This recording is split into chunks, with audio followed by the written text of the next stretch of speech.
welcome to the 12 Puzzles podcast. I was trying to talk to you guys while that intro was playing. It mutes all the mics. My name's Eric. Tonight is Mark and Douglas in New York. Mark's in Ponte Vedra, Florida. I'm in Jacksonville, Florida. How you guys doing tonight? Doing good. Got wet again today. Oh God, yeah, it poured. It poured on the house, and I left. I went to the small mart. It poured right when I got in the store, and then when I got in the store, the bottom let out. Yeah, we've had more rain than I think we've had more rain the past few weeks than we've probably had in 2-3 years here. I saw tonight the mayor all the people are complaining about the washout roads and the potholes, and she said, "Hey, we'll be right on fixing those tomorrow." I was like, "Yeah, really? if it doesn't rain again." But yeah, it's. I don't remember this. It's been a while. I don't believe it's ever rained this hard and this often here, in span of a month like it has. Well, when I moved from Southern California, the last 12 months in LA, we had 7.5 inches of rain. My first year here, we had 115 inches of rain. Yeah, we get. I mean, when we get rain here, we get rain. Last night, I was working late last night. And I remember there was just one big cell coming over the airport out of the ocean, but the lightning was just lighting up the entire sky. And I saw that from the south into Jacksonville, and I was like, "Wow, man!" I said, "Man, it's more rain," and it wasn't widespread rain. It was just one big monster thunderstorm cell that came down out of Georgia, but. Every time you couldn't see the lightning, but I mean, it just lit the sky up every time there was lightning. And I was like, and even once I made it home, it was still going on. So, but we don't have any problems tonight because my Wi-Fi screws up every single time it starts raining here. So this is part 2 of St. Augustine, and that tonight we're gonna do something a little different. So we're gonna focus. A lot of this stuff everybody's already figured out. So we've had quite a few new members here recently. So anybody that's new to the book, and a few of these people have said they're new to the book. A lot of the stuff's already been done for you, but it after 42 years, it wouldn't be. I always insist on people doing their own work. Even anything I say, just don't take what I say or anybody else says for that's 100% concrete the truth. Do your own work, find your own path, keep your clues to yourself, and but basically at this point, the paintings have been figured out. The Spanish painting of St. Augustine holds the Conquistador, and the verse has been properly applied to that painting. And yeah, there's many clues there. And you can historically just associate these clues with St. Augustine, Florida, and all its history. And if you go to the back of the book, you pretty much have, which is also it's a reference guide, page 221, 222. This is going to show you the name of the fairy story, the area origin, area concentration, Old World and New World, and 2 are listed. Page 174, the Werner von Braunay, which is Chinese European. European that's one of the tricks of the book, because if you're European, that consists of multiple countries. That's how Byron's hiding the country you're actually looking for, which I believe is German. We'll talk about that later. And that lists Florida, Texas, California. That's a NASA attachment as well, in my opinion. And the other was the gargoyle, and I need glasses. The gargoyle, page 78, which is African, and area concentration that lists Nebraska and Florida. A lot of gardening, early explorer history of trying to find farmland. When the early times of the founding of this country and stuff like that. So if you're new to the book, those are the first 2 stories you'll start with.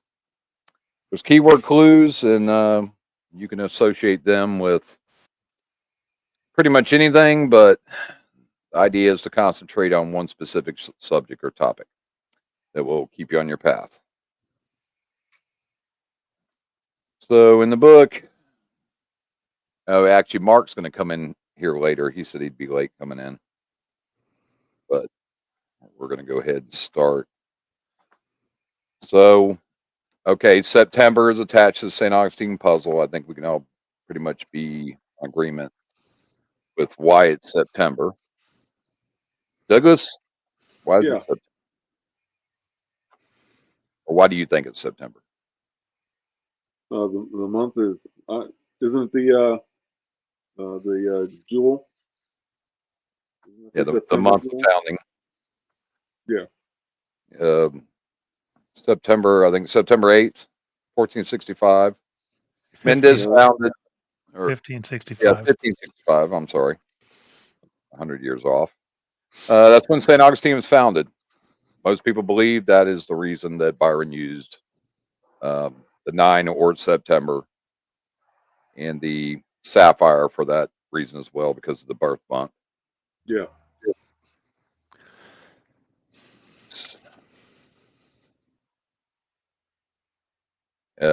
Verse 9 would also attach to that. So painting 6, verse 9. Never looked at the painting 6 connection. You guys want to start with the verse or the painting? Hey, whatever one. I'll go for the painting. All right. Either one of y'all want to go first? Just go over the painting and tell us what you think you see. And Douglas, do your thing. Let me. Why don't you go first? I'm trying to find something right now that I wrote down. Scrambling right now. you want me to go first? I'll go first. Sure, go Sure, first. go. Well, we have the obvious conquistador on a horse. Even though some features of him, I believe, are not there. You know, he's missing boots. He's wearing tights. His uniform, it's the helmet, I think, mostly. The Well, face, the outfit that he's wearing is exactly the same outfit that Pedro Menendez is wearing on the statue in front of the Leitner Museum. with the vest and everything. Well, the sleeve and the pantaloons, the pattern of those two elements are exactly the same. The the the vest, the checkered vest, is not the same, but that's a clue for something else. Yeah, yeah. When I was going through the Spanish soldiers' outfits, the closest thing I found was like this checkered padded vest that basically what were called Spanish pikemen wore, but they were just like foot soldiers that had a real long spear. Which of Hey, course Mark, you can't see the top of that flagpole either. So plus his right arm's missing. I've always said if you look really close on the pole. And I mean, I wish I knew pound cars so I could ask them. But if you look at the pole, you can almost see what looks like fingers wrapped around the pole, yet the arm's missing. So I never really dove deep in maybe his arms hanging on the other side.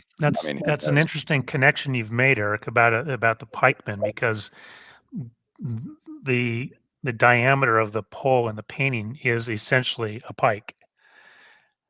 So I don't know that I've ever put that together, but he's driven it into the ground, so the pike is used as the flagpole too. Yep. And that's exactly how they'd use it. They'd stand there and they can either reach out and knock guys off horses, but they could stick it in the ground and lean it forward, I guess, for a cavalry attack, which, the Spanish were very capable of that. But that pikeman association, same helmet, but that's what they had, was this padded, and it wasn't even particular that color. They just had squares, but it looked just like it was, it wasn't like metal. So it was just like cloth padding, I guess, for light hits, stuff like that. Eric, I think Staroziak's trying to get in. Is he here? Yeah, Mark's here. There. He's here with his second window. Hey, what's up, Mark? Yo. What's up? We just started, so you didn't miss anything. Yeah, it's like when I come into the meeting and all that, I can hear you guys, see you guys, and I'm just sort of waiting down there in the corner. But so Yeah, Eric, we can see you. I'm sharing my screen there, and then I think this is better than the slides because I think the pointer will show up because I'm sharing that entire screen. Yeah, there we go. There we go. That's good. Bingo. Okay. All right. And you got the right painting up. Yeah. Of Yeah, course. I've tried that. My computer won't. I can't. I need a second screen to do what you're doing there. Yeah. This computer, I'm surprised it's not smoking yet. Gotta have the visuals, I think, you know. Yeah, we just started, to catch up. We just started on the painting and I was talking about, the book tells you look for the Spanish ferry. And in the story it mentions the French being there, which we know the French have history in St. Augustine, along with the British, along with the African. And these are mostly your primary ferries you're going to be using in the story. And then this is just going to elongate your puzzle search when you have to jump across all these different nationalities that are in a certain area. But I believe, just looking at it now, once you realize one is Spanish, hey, he's the Spanish conquistador. Conquistador is listed in the book. You got to follow other clues, but of course, in the end, it takes you to St. Augustine, and I know that especially with Florida, I think Florida is the only puzzle where you have people in so many different cities, and even areas just outside. Tampa, Key West, some area in Miami. I've heard from people, some people out in the Panhandle, some people here in Jacksonville. I mean, there's multiple cities in Florida where a lot of people think it's at. Me, there's specific key clues there. September, St. Augustine is one, and Seloy being in the margin of the poem. You really can't associate Seloy to any other city historically outside St. Augustine. So to me, that's just one of those 100% clues that puts you in that correct city. Also green picket fences, stuff like that. That's something St. Augustine. Mark, I'm sure you even know that history. I know you haven't been here for a long time, but the history of St. Augustine at one time, I don't know if it's an ordinance, but basically everybody there that had a picket fence, they were all green. I don't know why that was, or that's, yeah, I remember I remember hearing something like that when I was a kid too. So I've never heard that before. Yeah, so you've got people that want to, try to claim it's a different city, either up in Jacksonville or Key West, right? So, like, what would you guys assess the probability that it's not St. Augustine? I think I know the answer, but I'm floating it. Well, since we're all in St. 0%. Augustine, it's 0. 0. Yeah. It's 100% St. Augustine, Florida. Now it just makes so much sense, doesn't it? Yeah. Recent comments by John Palancar at the Cleveland meetup. When he talked about the Liberty Bell was supposed to take you to Cleveland or to Philly. Guys, I'm listening. I just got to step away. St. Augustine in Florida that take you to other cities as well. Every puzzle works that way. There's there's clues in the book that take you to 2 different cities in California, but then you just have to figure out which one. Byron also uses 2 separate Indian tribes of Florida that are mentioned in the book. And you have to figure out one's in South Florida, one's in North Florida, but you got to find some other association to basically go, oh, that's the Timaquanan tribe, and that's another direct connection to Seloy. So and then you got to do all that indigenous tribe. Where were they actually at? They were in North Florida, South Georgia, out towards the Panhandle. There was 250,000 tribes people. There was 35 different tribes in the Timaquanan tribe. Seloy, he was just one of the chiefs, and he was in St. Augustine. Give me a second. I'm trying to link this to the Facebook page, but they want to let me. We've got in the verse, the first chapter written in water near men with wind rose behind bending branches and green pick. you can still hear the honking shell limestone, silver salt, stars move by day. All of those are talking about the fountain of youth. Every one of those. Yep. That doesn't mean it's buried there, but that's all those lines in the verse are, for me, the thing that says this is St. Augustine, because the fountain of youth is in St. Augustine. And Mark, on that note, and this is where, and I get like there's all these people on the fountain of youth. Okay. And this is even WPG. Like, I think that's a risky operation to go into these spots, like the Castillo, the Fountain of Youth, WBM. And by the way, I did an operation there. And if you want to, I can help guide you. I wouldn't suggest it. But I just, even back then, so this is one of the things that I do. Maybe it's wrong. But what's the calculus, right? You got to think about where's, right? It's like he's starting from the end.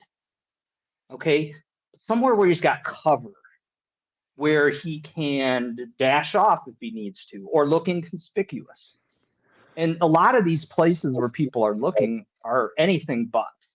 So all I'm saying is, like, I think that you're handicapping all these things, all these ideas, and you have to put those lower, I think.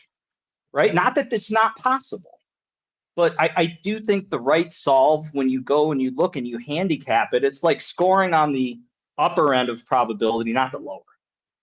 Right? Just because the practicality of it would dictate that he's got 12 of these things to put together. He's not going to pick a high risk spot, I don't think. So you as a hunter have to go and say, guys, is this a high risk spot? Is this something that, as I would, have you got, you guys have dug holes, right? Yep. How long does it Allegedly. take you to, yeah. Nope. How long does it take you? And I'll never say I dug. I say do an operation. You figure that out. But, to dig a freaking hole big enough and deep enough to bury a box, right? It's not like you can just dig and, oh, there it is. No, you need to have space on either side. It's a pretty big hole. So I think that is something you want to add to your calculus. And as you almost do have to really visit the spots. I think it's super helpful. If you can't go boots on the ground and really experience a site, man, you're hobbled, right? You guys know this. Yeah. That's the other thing is, like, that's a great idea, Mark, but I live in England. I'm sorry, like, you need people who live there, like Mark, you and St. Aug, like, you got to partner up with you. Yeah. I've always encouraged that. Find somebody. I've sent 2 different people in San Francisco to check stuff. I've given out stuff, and I tell them, hey, if you find it, keep it. I don't want it. You just, tell Josh Gates where the path. JJP even said that at the meetup. He told Brian Zinn, you were the first one that, like, really, really, like, took the steps to get there, like Byron intended. And Chicago didn't require it, but when you could fill out that, I don't even know what the heck I did. Oh, never mind. It's right in front of me. I told you I need glasses.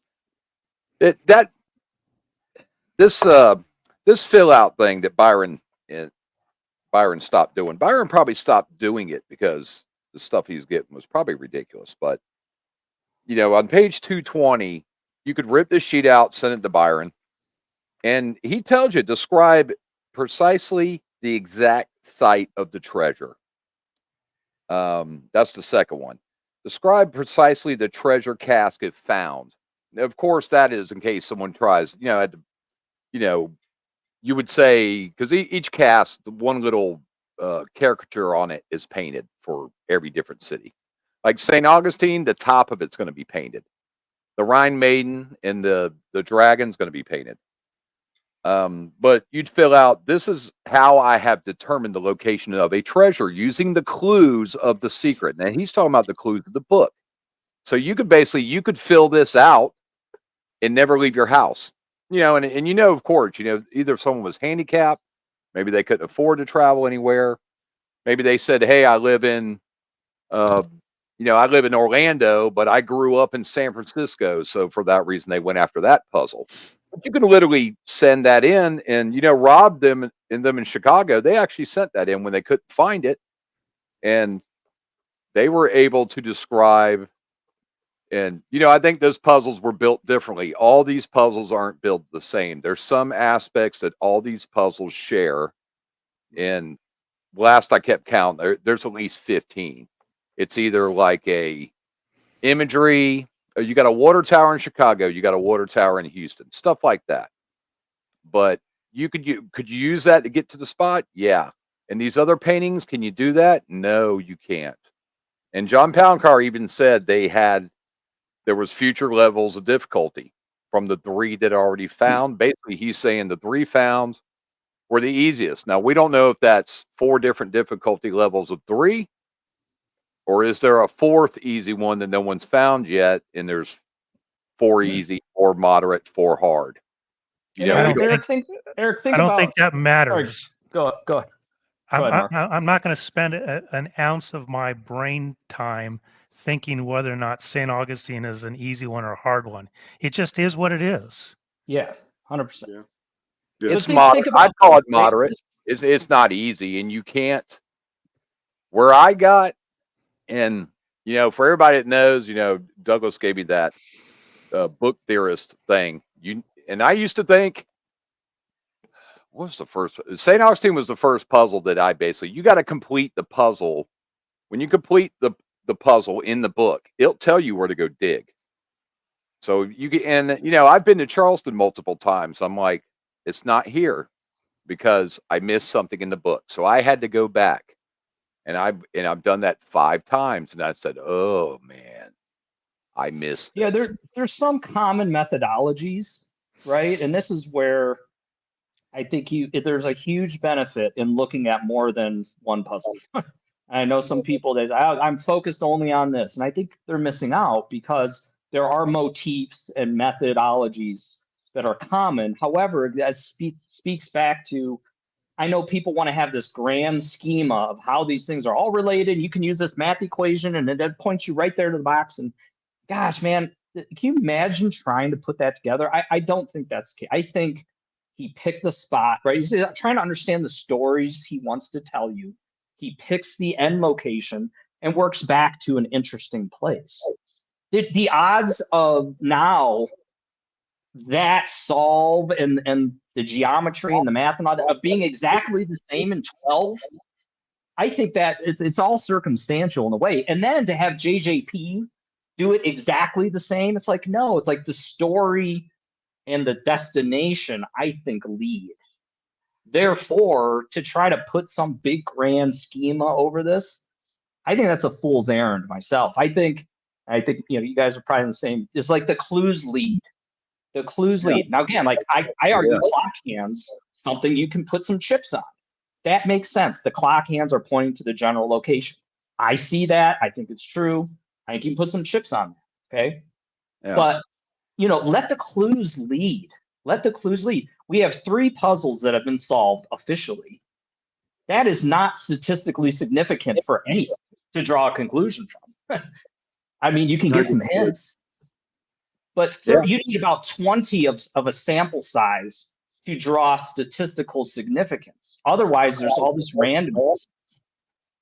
So I'm just saying, like, in terms of how we go about solving these, which I'm very interested in, it's like, gosh, man, dig yourself into the clues and let it evolve. Let it flow from that rather than some preconceived, well, it wasn't solved that way in Chicago, so it can't be that way in San Francisco. Like, no, I think that's wrong. That's wrong. I believe that's correct because I've already tried to do that. And it's because I look for association. And when I say association and people don't, it's like if I did a historical treasure hunt, which is basically what this book is, and I said, okay, Henry Ford's going to be the topic, but I'm going to use association of automobiles and steering wheels and some kind of assembly line, and I'm going to show an image of people on an assembly line making candy. The assembly line is what's important, not the candy. The candy would be a distraction.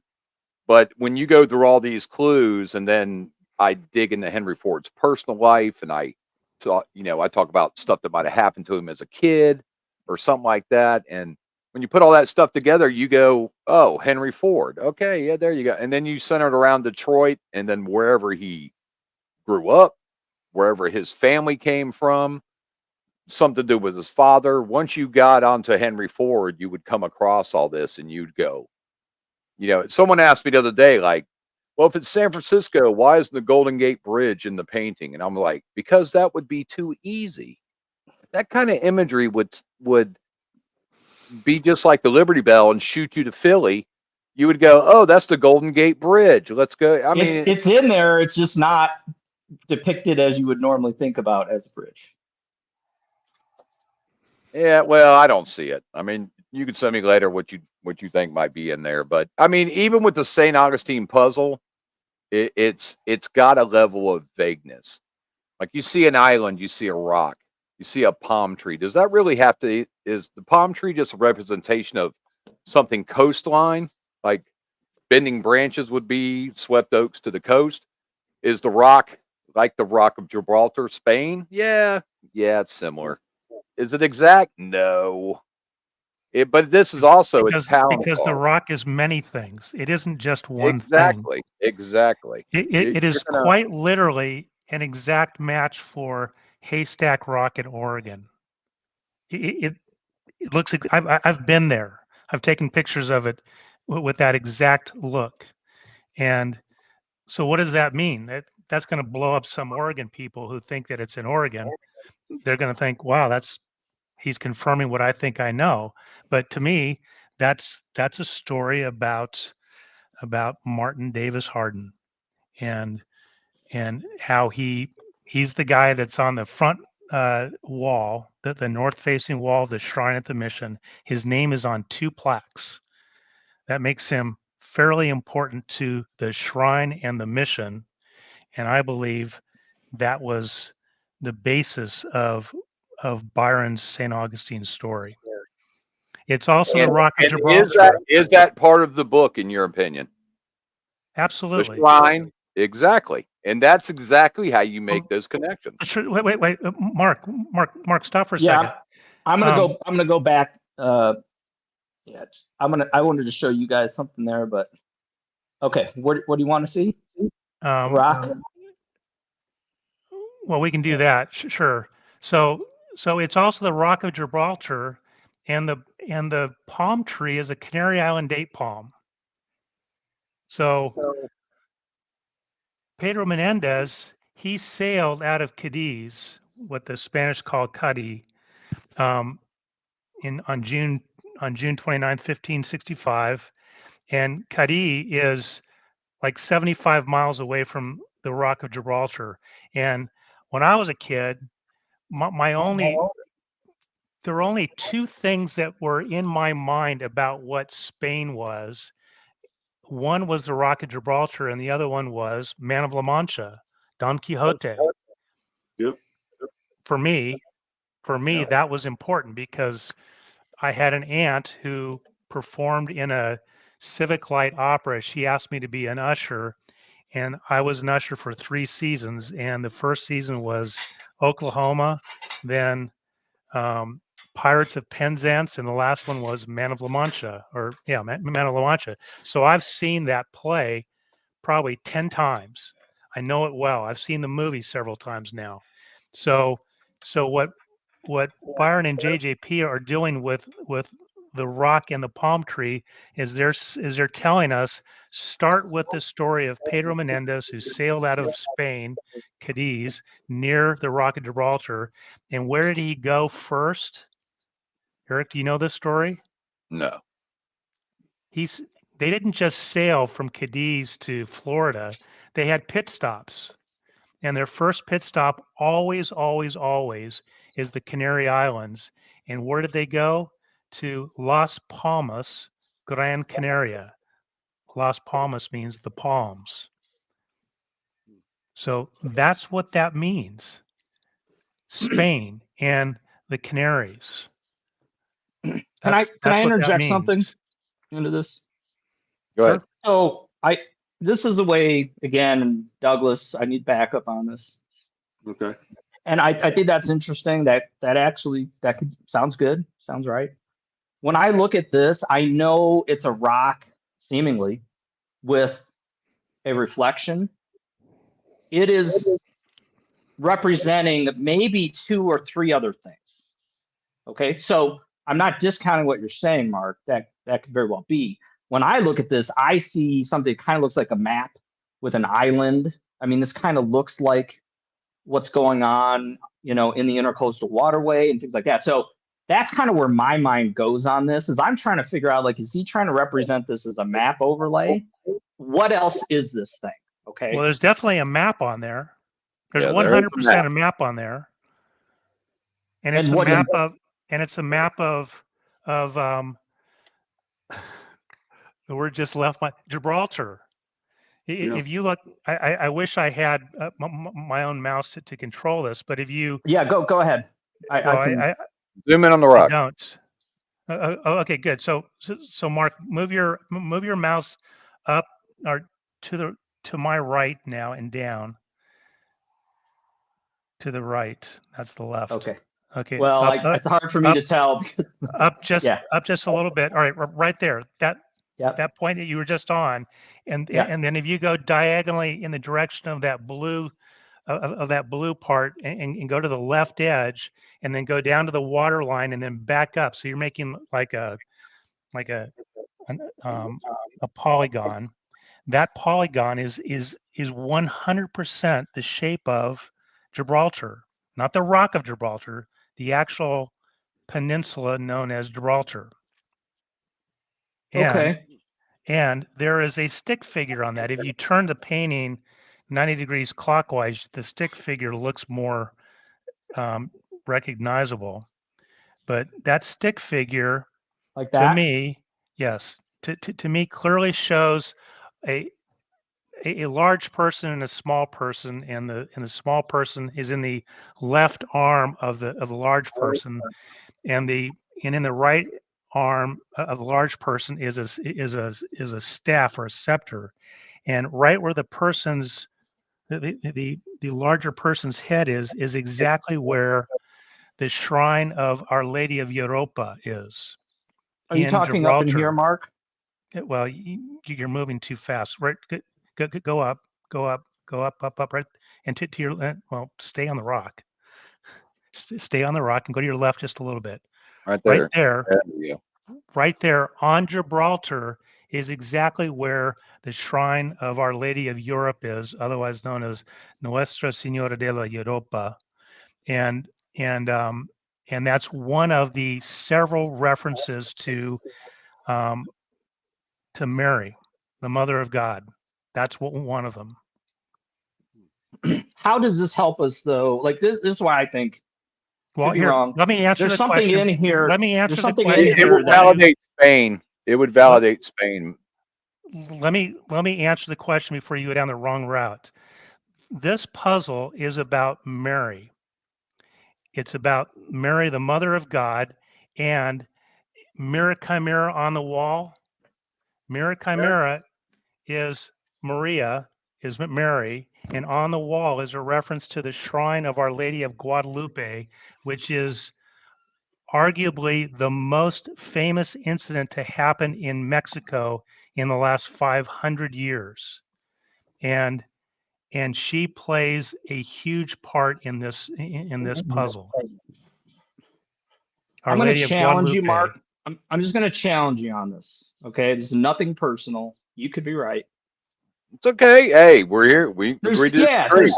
So I want Hey, to. I will say that there is a religious aspect to every single puzzle. Yes. So Yeah, we'll just leave that there. There's You got to look at that. crosses and People are not the only thing that immigrated. Some people immigrated for religious reasons, persecution, Yes. so on and so forth. So you got to look at that at every.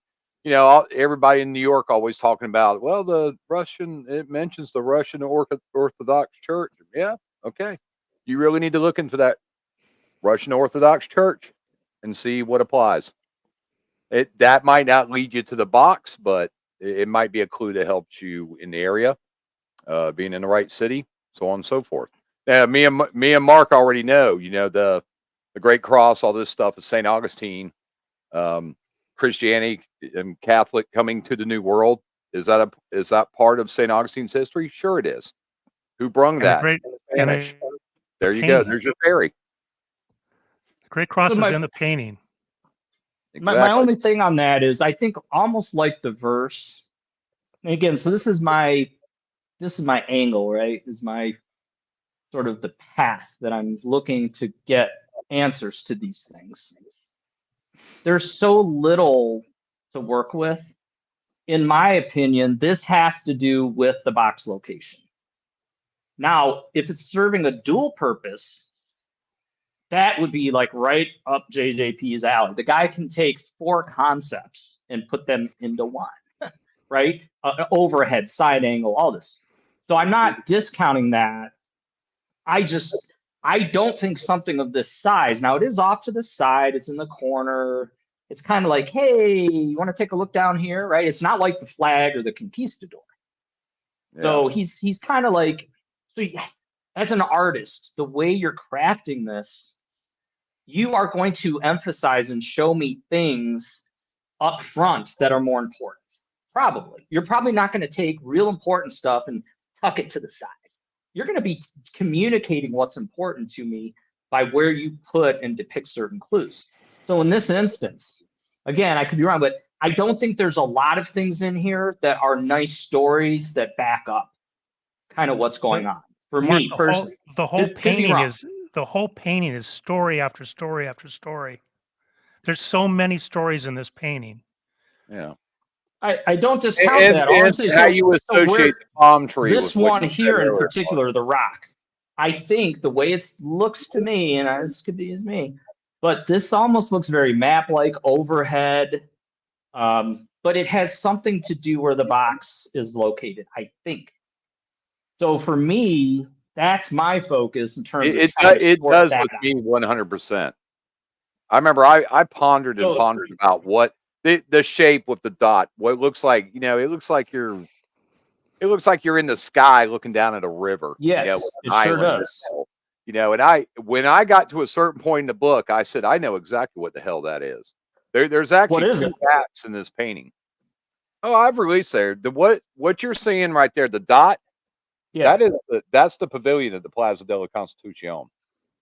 The blue is the sidewalks that come west, the bottom part there. If you come all the way down to the bottom where the big shadow starts, that's over here, down and to the right of the dot. That's the sidewalk at St. George Street right there, and it goes all the way up. It's not continuous because the obelisk, the fountain's in the way. And you get to the pavilion, which is the dot, and then the sidewalks. They're not that way today. Because all these parks are built on that crisscross, representing the directions. The 2 sidewalks, they came around the pavilion and then they shot off to the corners. But then they used to go right down the side of the Confederate Memorial that's not there anymore, and those sidewalks have been removed. Well, Eric, I think you're right here because I was actually standing on the plaza last week taking a picture towards the governor's house, and there's the Masonic symbol with the compass and the L thing makes a very specific shape. And my friend that I was there with, she said, look, it's actually in the sidewalk. It's in the way the planter bed goes around or towards the obelisk. And I said, it sure as heck is. And so I think I'm trying to find that on the map. Am I in the right spot? You're not going to see it because there's trees overhead. Find it. It's right straight across from the Bridge of Lions. Mark, St. George, is that? Move it. No, just move it to the left a little bit so we can see the Bridge of Lions the other way. Go the other way. All right. Yeah, well, come straight down. Now go back. So now go back the other way. Put that right there. Right there. Now zoom in. Zoom in. Okay. Go left. the oval thing right there is where Ponce is, And and there's the top. There's the top of the pavilion right there. that's the pavilion. You can actually see the Okay. sidewalks wind out. He didn't use all the sidewalks, but even that tan area to the right of that dot, that's that whole grass structure on the side. Of course, the trees are all in the way. But if you take that street view image and turn it counterclockwise, turn that right side to the top, the other way, and basically you can orient it exactly like it is. And there you go. I go back over the top. And the sidewalks are, the sidewalks basically went like this up around the plaza. And then up here, you had the Confederate monument. They moved that. They took out those two sidewalks, but those two corner sidewalks are still there. And there's So, Eric, another. you're saying this dot here is the pavilion right here? That's exactly what it is. I came to this spot because of the music. St. Augustine, the topic of St. Augustine is German classical music. And I'll stick to that 1,000% because The big that's issue I have with that is this is not. I mean, it's a little hard to see because it's well. grainy. Alan Carr talked about the resolution of this the book print, 300 DPI. He's leaving it out. Now you see the suspicious concrete of this. split there. That's what the blue's doing on the left. And Eric, look, Eric, zoom I'll in agree, even more. I'll agree with you on this, but it's No, not no, for me. no, It's this not is what's for me gonna a blow dig y'all away. spot. It's not a dig spot. I've never discussed this with anybody. Zoom in on the one on the right. Zoom all the way in on the flower bed. I can't go anymore. Well, the flower bed right there, that's the conquistador's helmet. Not the pointy parts of the helmet, that centerpiece. That's the second. If you can go to the conquistador's helmet in the painting. And if you really zoom in, because the bottom, that view, if you're looking at that planter, it does this on one side, and the other side, it's not a continuous one of these, going around. It actually stops, and there's this little hook where that bottom wall of the planter hooks around before the front wall starts, and you can actually see that little hook that looks like this. See it right there in the corner above his nose. Now that planter right there, that Eric, black and blue area of his you're helmet, going to hate what I'm about to say. that is the planter. There is no chance in a million that Byron ever puts a shovel on the ground in the plaza. Not one.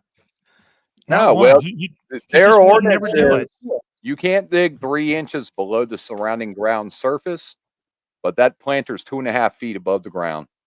Yeah, I just don't see. I don't see Byron ever going. I mean, this is the most public place in all of St. Augustine. Oh, do you want to hear another connection? So Okay. with Richard Wagner in the book, Richard Wagner said the violins are the first chapter in the play, the music, the poem. Hugo Ohms, with everything he did, he was a violinist in the St. Augustine Community Orchestra, and he played right there. You have to go to Hugo Ohms and what he did outside of his professional work. Well, He was a violinist.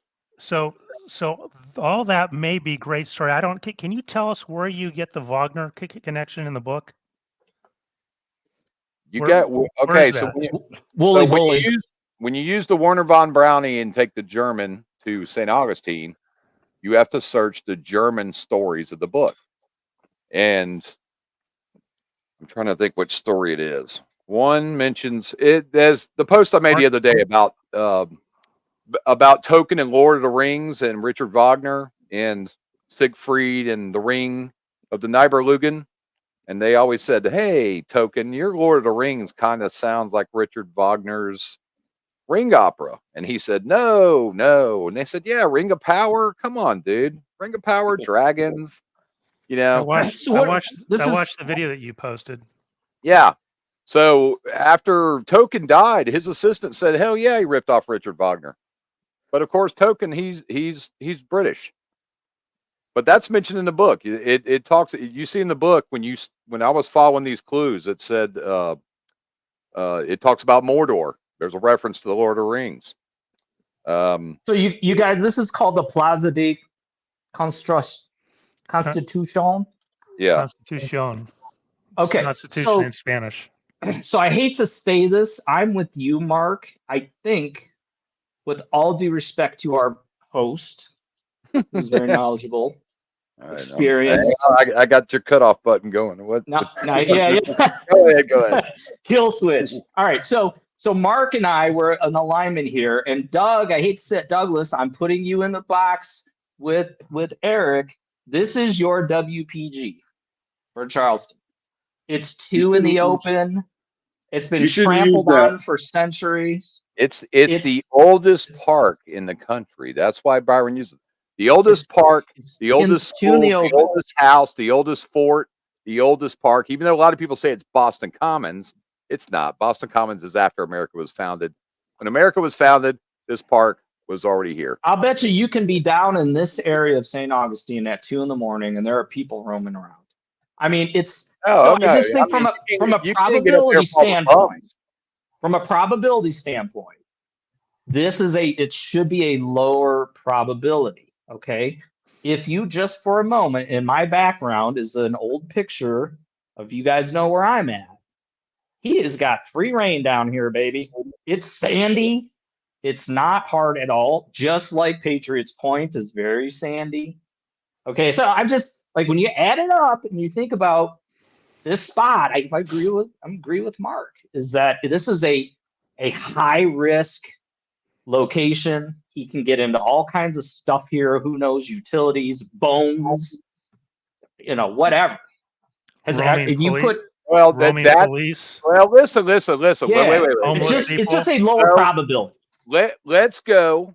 Listen, I'll prove it to you right here. So if you want proof, I will. Let me find it here real quick. So it doesn't change the logistical challenges. The second story of Florida is page 78, the Garden Wall. Now listen to this. Let's see. History. The Garden Wall hails from the region of North Africa, formerly known as the Saharan Garden, now more widely known as the Saharan Desert. Now, what is a Saharan garden? African Saharan garden. So a Saharan garden, and this goes back to where it says no private flower bed. So a flower bed is if you dig a hole on the ground and you put a daisy in it, that's a flower bed. Now, if you pour a cup of dirt on the ground and put a daisy in it, that's called a Saharan garden. If you wall it in, that's called a Saharan garden. That planter at the front of the Garden Goal story is just telling you where a cask is buried, and it's already been proven in Cleveland. Rectangular plot in that verse is a Saharan garden. The African fairy is present in Cleveland. Now, that planter is a Saharan garden, and that's going back. We call them flower pots now, but any of them things you grow, and it was an invention of African slaves that they brought to Florida. That's the history of the Saharan garden, because where did they live? The desert. You couldn't. That goes back to that. Who was that comedian? We're going to bring the trucks and we're going to take you to where the food is, because look at this. This is sand. Nothing's ever going to grow in the sand. What was that? Oh, I can't remember the guy's name. Sam Kinison. Sam Kinison, yeah. So how do you grow anything in the desert? You can't bury it in the sand. I mean, it's just like the beach here. You can't go. There's certain things that live at the beach, like the sawgrass, stuff like that. But you go out there and plant a tomato plant, I'll be dead within a bunch of hours. So how do you go to the beach and actually grow something? You're going to have to bring a rectangular plot and make a Saharan garden. And that Garden Goal story for Florida is telling you, but you can apply it to other places. So obviously, what Mark was saying, Byron's not going to go in there and disturb the ground. The St. Augustine's got a 3-inch depth that you can dig. That's in case you drop some change. I guess your ring falls off. If you got to go past 3 inches, you need a permit, and they're not going to give you one. They are so strict. You put in a pool in your backyard in St. Augustine, you own a home, the archaeology department is there, and just in case they come across something. So this is why he put it in the planter. And this is also why, but when I let the city of St. Augustine, I tried to get permission. I'm friends with the guy that the old city manager was his brother-in-law. He's now retired. There's a new one. But basically, they wouldn't give me permission, and they have someone with the city that has the book, and they told me I was right. They said, "We know you're right. We ran it by this person. They said you're right. We're not giving you permission. Anybody that goes out there and digs, we're throwing them in jail." And they allow the homeless to stay in that park now. They told them, if you see anybody digging, they get $50 if they call the police on you. You need to pay them more. That's why the homeless, they passed an ordinance a few years ago that they couldn't be in the city parks at night anymore. The plaza is the only damn place where they don't do anything to them. And I think George Ward mentioned that on the St. Augustine meetup, and he's absolutely correct. I'd already heard about that. They said somebody mentioned that about the St. Francis Park as well. Now, Eric, I'm showing you an aerial here from '83. Mm-hmm. Is that planter box there? Yep. Yeah, that planter box has been there since 1903. Okay. And you can see the sidewalk if you come over here to the on the red roof on the left there. That's the governor's house. Yeah. And here's another thing. People, there's a lot of stuff Poundcar said at the Cleveland meetup. He said pretty much everything you're seeing in the painting is in the park. Okay. But there's a lot of imagery. It's not just the painting, the illustrations, the stuff that's on the cask. Okay. So the Rhine Maiden's a mermaid. There's mermaids in the park. Is there a rock in the park? Yes, there's a rock in the park. Well, but Eric, there's also Isabella and what's his name? Don Quixote's sidekick is on there. Sancho. Yeah. Sancho yeah, but Panza. if you took Don Quixote with the Spanish, historians think that I don't know if it's the first novel or book ever written. Historians say Don Quixote is the first novel or book ever written. So Byron being a bookworm and a book publisher, I think it's just a little Easter egg he threw in there for everybody. You know, of course, well, he said Don Quixote. He said in his notes to Joe Ellen, Queen Isabella and a like a Franciscan friar. Think of Sancho Panza, you know, small frame kind of guy. That was the gist of the note that he wrote to Joe Ellen, or that was in the notes that Joe Ellen showed everybody.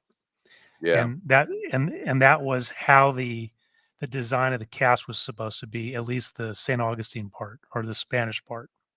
Yeah. Queen Isabella and Sancho Panza. And yeah, well, I mean, also likes to say. Imagery verification. You look at the cask. You got a Rhine Maiden German mermaid that's wearing a Viking opera helmet. Opera, Richard Wagner. The dragon, we know the dragon actually comes from snakes. There's really no such thing as dragons, but there's one featured in. There's two basically Richard Wagner operas, and it's about a Ring of Power, and there's it's a lot of Richard Wagner. His stuff, his music is connected to his operas. Really, he's not more of like a Beethoven or a Mozart, where they're known for their music. His music's known because he attached it to all these operas and plays and stuff he wanted to do. But when you look at Richard Wagner and the way he was as a person, Hugo Holmes was almost like him. He was obsessed with the violins. And when you take the poem verses, so if we want to just cross over behind bending branches, okay, where there's branches of the orchestra, and what they do is they bend around the conductor. And there's other imagery to books. You go to the Philharmonic Org, which is also listed as German. And that's basically what Wagner was. He was a playwright. He was an opera, he was a conductor. But violins were his focus, and Hugo Holmes, same thing. And I was like, people used to get on me when I went down to that property of the Ponte Vedra Inn in Conference Center that had been torn down in like 2002.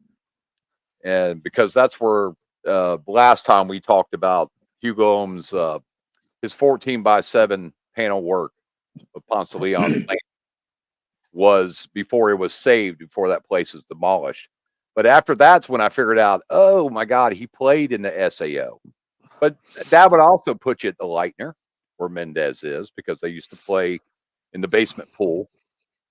But base of the tall tree is in the Jack-o'-lantern, which is another connection to St. Augustine. And you see a Christmas tree. You see the microphone. Microphone was the invention of a German. Christmas tree is the Tannenbaum. When you have a Christmas tree in your house, that's the Tannenbaum. It came from the Germans. And even when you take Roanoke, the Lost Colony play, and the Cross and Sword play at St. Augustine, and you connect that to Paul Green. And when you look at the Jack-o'-lantern, when you go to the very bottom and it says opposite, it says UNC. That UNC is direct association to Paul Green. He only made 2 state plays. One was in Roanoke, the other was in St. Augustine. And it's also German. Anywhere where you could take the German. So Roanoke, the German connects Roanoke, St. Augustine, and Milwaukee. It's the primary in Milwaukee. It's a secondary in Roanoke. Roanoke is British German. St. Augustine is Spanish German. And Milwaukee is German with some other crap. But you also got to chase them because before America was America, it was a British colony. So when you need 2 ferries, most of the ferries, Milwaukee, it's German because the automobile, beer, inventions of the Germans, so to say, that they made famous. But a lot of British is going to be your second in New Orleans. It's going to be French British. British is over in San Francisco too. British is going to be the second, third, or fourth ferry of every single puzzle, just because of the British history here. I mean, even if you're associated to the British colonists, yeah, I'm American, but my great grandfather was a British colonist before. That's who was here prior. And the British colonists became Americans, the founding fathers. So in our history, we got so much stuff in this country that comes from Germany. And people don't realize, oh, Germans invented that. Oh, Germans invented that. Yeah. Christmas tree is one of them. Base of the tall tree. Hugo Holmes was out there playing they still do it. The Christmas time events. Where do they do them? Right there at the plaza. The Christmas tree is something else that's hidden. And that's also why when you look at that story to Warner von Brownie, it says European, because you got to figure out that it's German. Warner von Braun, he's German. That's why Byron says European, because he ain't going to give it away. You got to figure it out on your own. But that is the long process. So you already have the book gives you Spanish. Once you figure it out, it's German. You're like, okay, so I got to do the 2 Florida stories. Now I have to go to every single story that's listed as German. And what else German is? German, you could say, is pretty much the secondary ferry of St. Augustine, because who put St. Augustine on the map, basically making what it is today? Henry Flagler, the German. He was also German. He ran his railroad through there. Up north, he told everybody, hey, go to this great town, St. Augustine. He only did that because he wanted people to get on his railroad and go down there. And they did. And that's why St. Augustine is a tourist trap today. Just people can drive there now. They don't have to take the train, but back in those days, you had to. So that's, Flagler College. That's Henry Flagler. But there's another German too. He's probably the second most famous German in St. Augustine history. But the music is something he did in his personal life on the side. It wasn't part of his professional career. And it's the SAO, the St. Augustine Community Orchestra, is a Philharmonic orchestra, which is basically, Philharmonic means that most of them are amateurs. A symphony orchestra or a main orchestra, those are all professionals. And Jason Travis, the other admin, when I was trying to figure out this spot, he was like, when we were in high school, he said, a buddy of mine, I went down there during the holidays because his dad was playing at the plaza and he was a violinist. And I said, for what? He goes, oh, for Christmas. So we just kind of walked around while his dad got up there with the SAO and played. And then I said, "Oh, let me look there." So when it's Hugo Ohms, that every time I go back and I try to look up what I originally found like 4 years ago, 4.5 years ago, it's hard as hell to even find it. I mean, I think he's been dead since 1990, but there's just not a lot of info on him unless you attach him directly to that 1965 anniversary, and it shows all the work he's doing and everything. Well, that's the clue. That's what Yeah, years right off past the means. plaza is one photo shows him in there in the basilica, at the podium, and that's 1965 is the key to St. Augustine. So many things were happening in Yep. St. Augustine in 1965, including the run up. Well, the run up to the quadricentennial was also when the whole civil rights movement blew up in St. Augustine and put St. Augustine on the map. I mean, how many people really knew about St. Augustine until Martin Luther King and Robert Hailing started doing their thing at the plaza with the KKK? Making national news. The whole And Holmes lived in New York before he retired to St. Augustine, but he used to travel around and do work. But I guarantee, Byron, we know that people associated with the book, Ben Ace and all these, they gave him ideas. And I guarantee you that Hugo Ohms is someone that John Palancar knows, because he was also a painter. He was a fine arts professor, and he had a fine arts school in New York City that's not there anymore. So this guy, Hugo Ohms, people are like, who the hell? This guy in the world of Byron and Palancar and all these other people, he was famous. He was one of those people. The guy was a professional.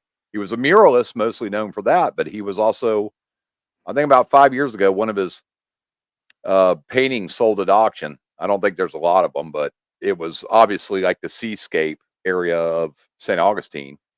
And he had traveled through there one time doing work, and he said, "I love the place. This is where I'm going to retire." And he was also at Flagler College, giving him a connection to Henry Flagler. When they opened their art school at Flagler College, he was the first guy they picked and put in charge of it. But he also, he wasn't born there. He was born in Germany. He immigrated to New York, retired in St. Augustine, died in St. Augustine. But he actually has a connection to Flagler College as well. And you don't get those spots in charge of a place of a college unless you are an expert in your field. And I think he is one of the people that Palancar probably suggested. I'd never even heard of the guy, to be honest, until I got the Cigarette book. I was like, I've seen all his work, but I didn't know who did. And all the murals you see in St. Augustine, in the Lightner, the ceiling cafeteria at Flagler, the Basilica, he designed all of it. He just didn't paint all of it. And that's, the podium, the glass windows, the murals you see on the wall. I mean, his work's everywhere, and it all centers right around the plaza. And it makes sense that Byron used, once again, it's a bunch of the firsts. Not only the Spanish, the first successful settlement made, but everything in St. Augustine is basically. I took a guy out there on a tour group one time, and he's like, he didn't even know St. Augustine was the oldest city in America. I was about to crash my car. I was like, "Well," he goes, "I have never even heard of the place." I'm like, "Where did you grow up? New Jersey?" Eric, could I do a little survey? Go. I want to get you guys' take. Again, I think on the paintings, he does, reverse them. In San Francisco, I would humbly suggest you rotate it to the right 90 degrees, and you can start to see all kinds of stuff that you I've see. never done any of that personally. Okay, and that's just me as the artist. I think I'm trying to understand. So he does this. I mean, he does this. So as I was looking at the painting, I'm looking at it more closely now because we're talking about it. More so than just the flag, but I'd like to look at the flag too. So this, to me, as I turned it, because it kind of has this, silhouette aspect when you're looking at it as it's presented. However, by turning it this way, this really looks like a kind of a bowl to me. Okay. I just want to get your, your guys' take on this because you see how it comes together like a bowl. I And was already looking that up. I'm sorry. Go ahead. I was already looking that up. Yeah. So I haven't That's quite imagery figured of out. Ride of the Valkyries. They got the helmets with the big wings on the side. And then Yeah. clearly there's in here, there's let me just blow I that mean, up. people think that's a bird, but here, I mean, know this it is looks like see that on her helmet? That's what that is. If you look, he just made it different. That's a wing. People think that's a bird. Like his face is tucked in the rock or whatever. That's a well ring. from that angle as presented, it does look like a silhouette. It looks like a shadow or a ghost. I don't know, a bird. But when you turn it this way, you really start to see this in 3 dimensions, I think. And it looks like a bowl somehow. I don't know what to take from that, but it was interesting that when I turned it now all of a sudden takes on the shape. You can see you've got these angles as well, which I would argue to you are probably something man-made because of these sharp angles like this. So I haven't quite placed this yet. I mean, you can see all kinds of little details and things in here that could be a clue. And again, this is how I do it, right? This is how I do it. I'm trying to find a reference point in the painting on the map. To me, if that is something, that actually kind of looks like a fort to me. The square inside, you got the peaks. Yeah. Right here. And see, look, here's look. So I looked up something. I looked up opera singer Viking helmet. Okay, look. So the top picture, she's wearing that helmet on the cast. Yeah. And there is the wing on the helmet. But as an example, right? As an example, like there could be some writing up in here, it looks like to me. But this is like, look at how murky this is. Right? Look at how murky this is. Almost kind of falls off. Is that the stones under the water? Like water. Right? And then you've got this shape. It looks very bowl-like. I think this is the way to be looking at it, to tell you the truth. I think this is the way we're supposed to be viewing it, not the way, portrait style. I mean, it could be both. Yeah. Yeah, there's all these different views, but right here, clearly, just below it, you got the alligator head. Supposedly, so where you were just on where the eye is. Go down a little, where that split is through the rock below. Yeah. Now follow it to the right. No, go up. Up. To the left a little. Down. Right there. That's supposed to be the eye of the alligator. The above part's his head, and his snout's going out to the right. I think that's looking into a cloud. The alligator farm, another clue to St. Augustine. Yeah, I don't buy that. Go on go to the right. Just imagine like an alligator or a crocodile, his head's just floating on top. It looks like that. And when you go on down to the end, you'll see the end of his snout. I think that to me is looking into a cloud. I don't think that has any relevance because this is something, right? This is something. It's map. But see, what it would do is it would confirm if you saw that and you went alligator. And if you do the history, okay, so the alligator farm in St. Augustine is the only place in the world where you can go and see every species of alligator and crocodile. I know there's alligators all over Florida, though. So all I'm saying is like every species of crocodile and alligator in one place. But why show us take all this space up to show us, hey, this is kind of an alligator? To me, that doesn't add up, even though it kind of looks like an alligator, right? But there's stuff going on in here, right? And so I think this is important to decipher these paintings.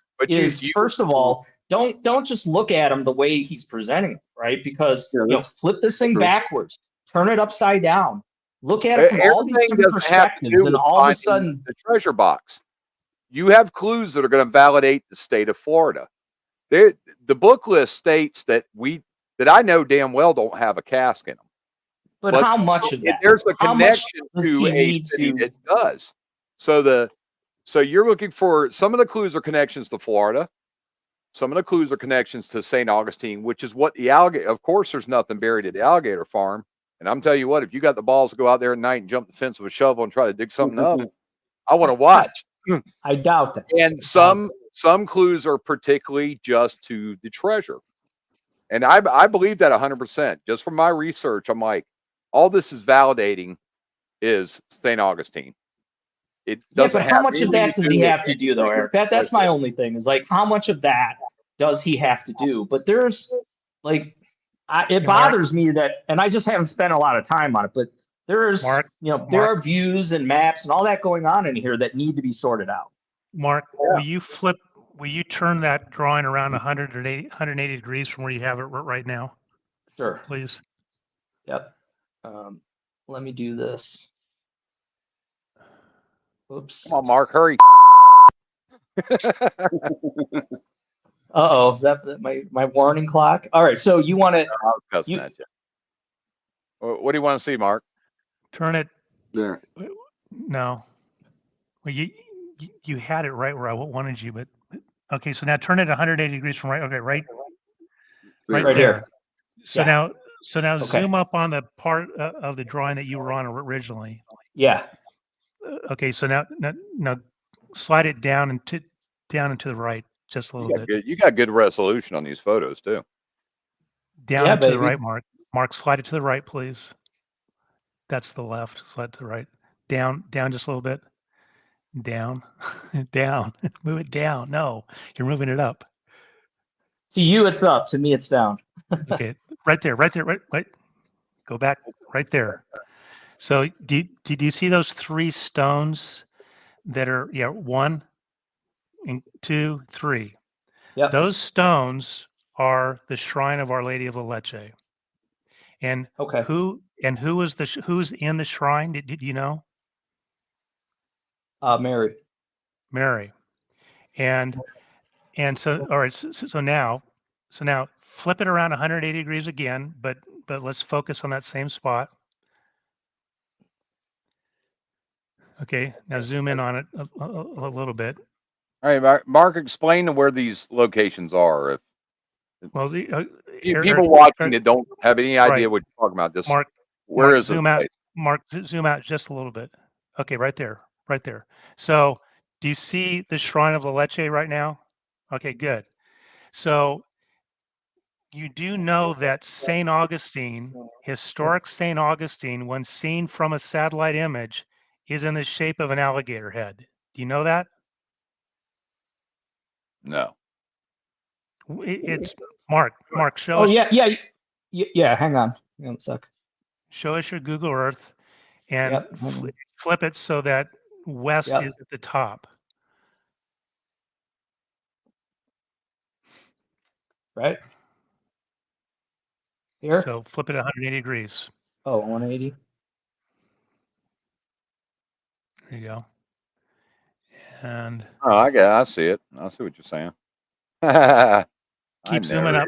Keep Especially zooming with up. that sandbar. Okay, now you're showing us Anastasia's.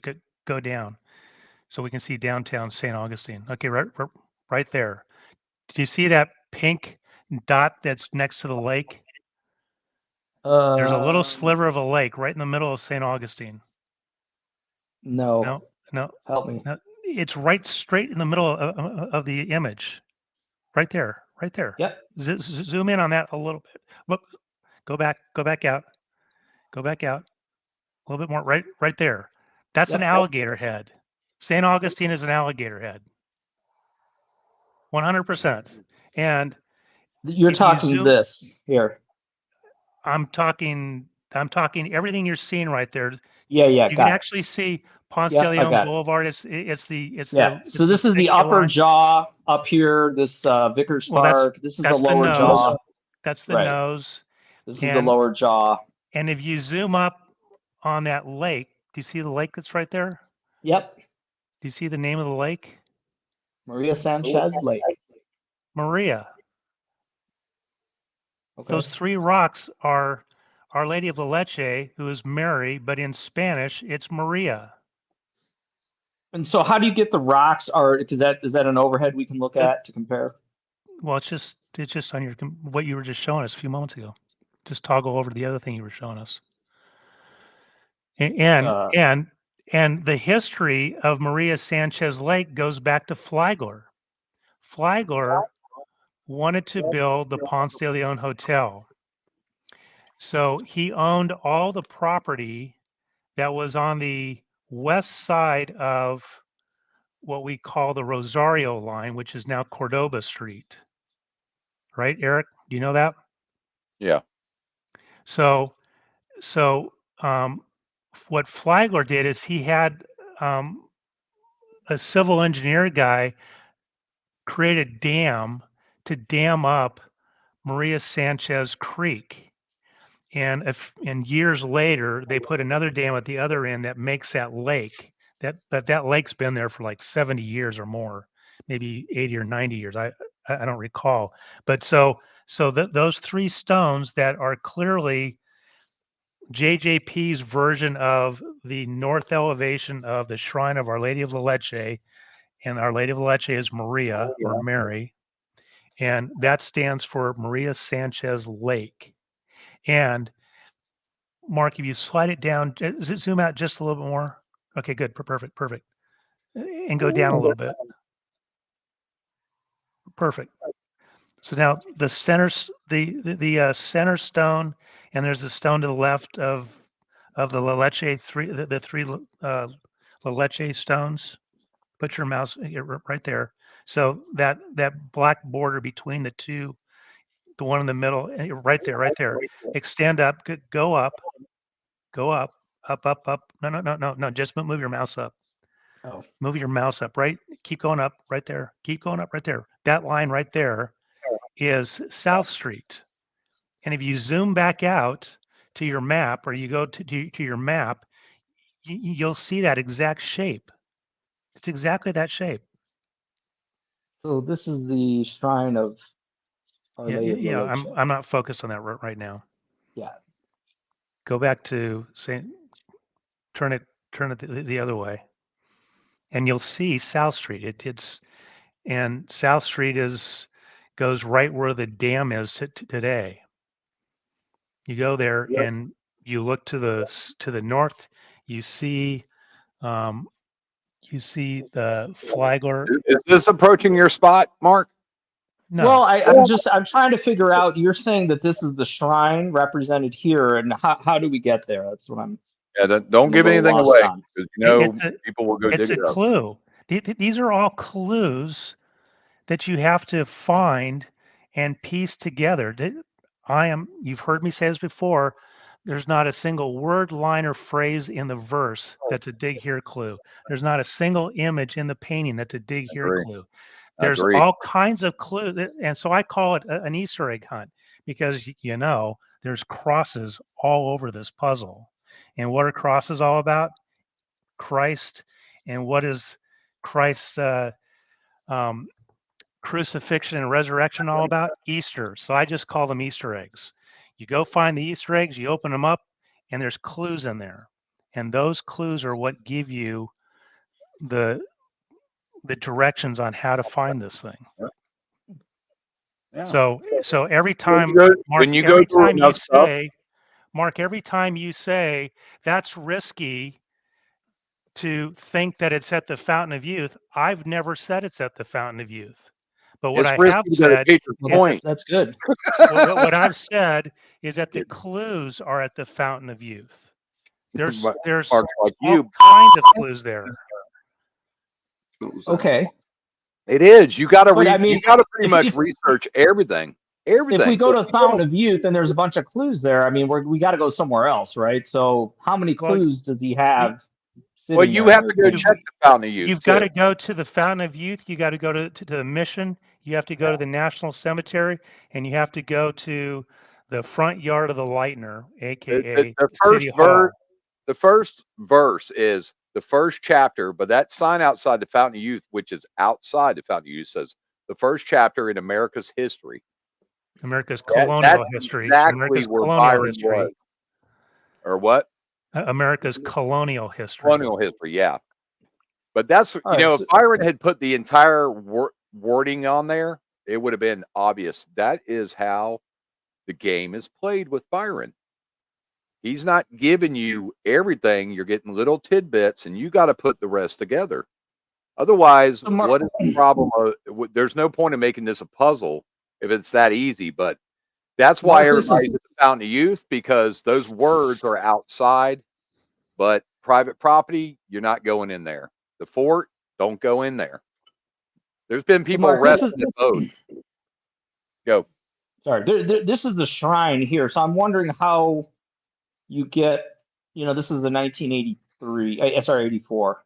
Well, the You know thing that how you're did? pointing the thing that you're pointing out there is often called the shrine, but Okay, that piece of property that you're looking at right in the middle is called the sacred acre. And in here, you know how it got that name? I don't. And this ties into to Werner von Braun. Here's the story. Keep In going. 1963 was when St. Augustine was in an uproar. They were getting ready for the quadricentennial. Civil rights was blowing up in Birmingham, and it eventually got to St. Augustine in 64. Um, and the mission director. So what you're looking at right there is called Mission Nombre de Dios. But in about 1960, the entire mission was that section of land that you're looking at right in the middle.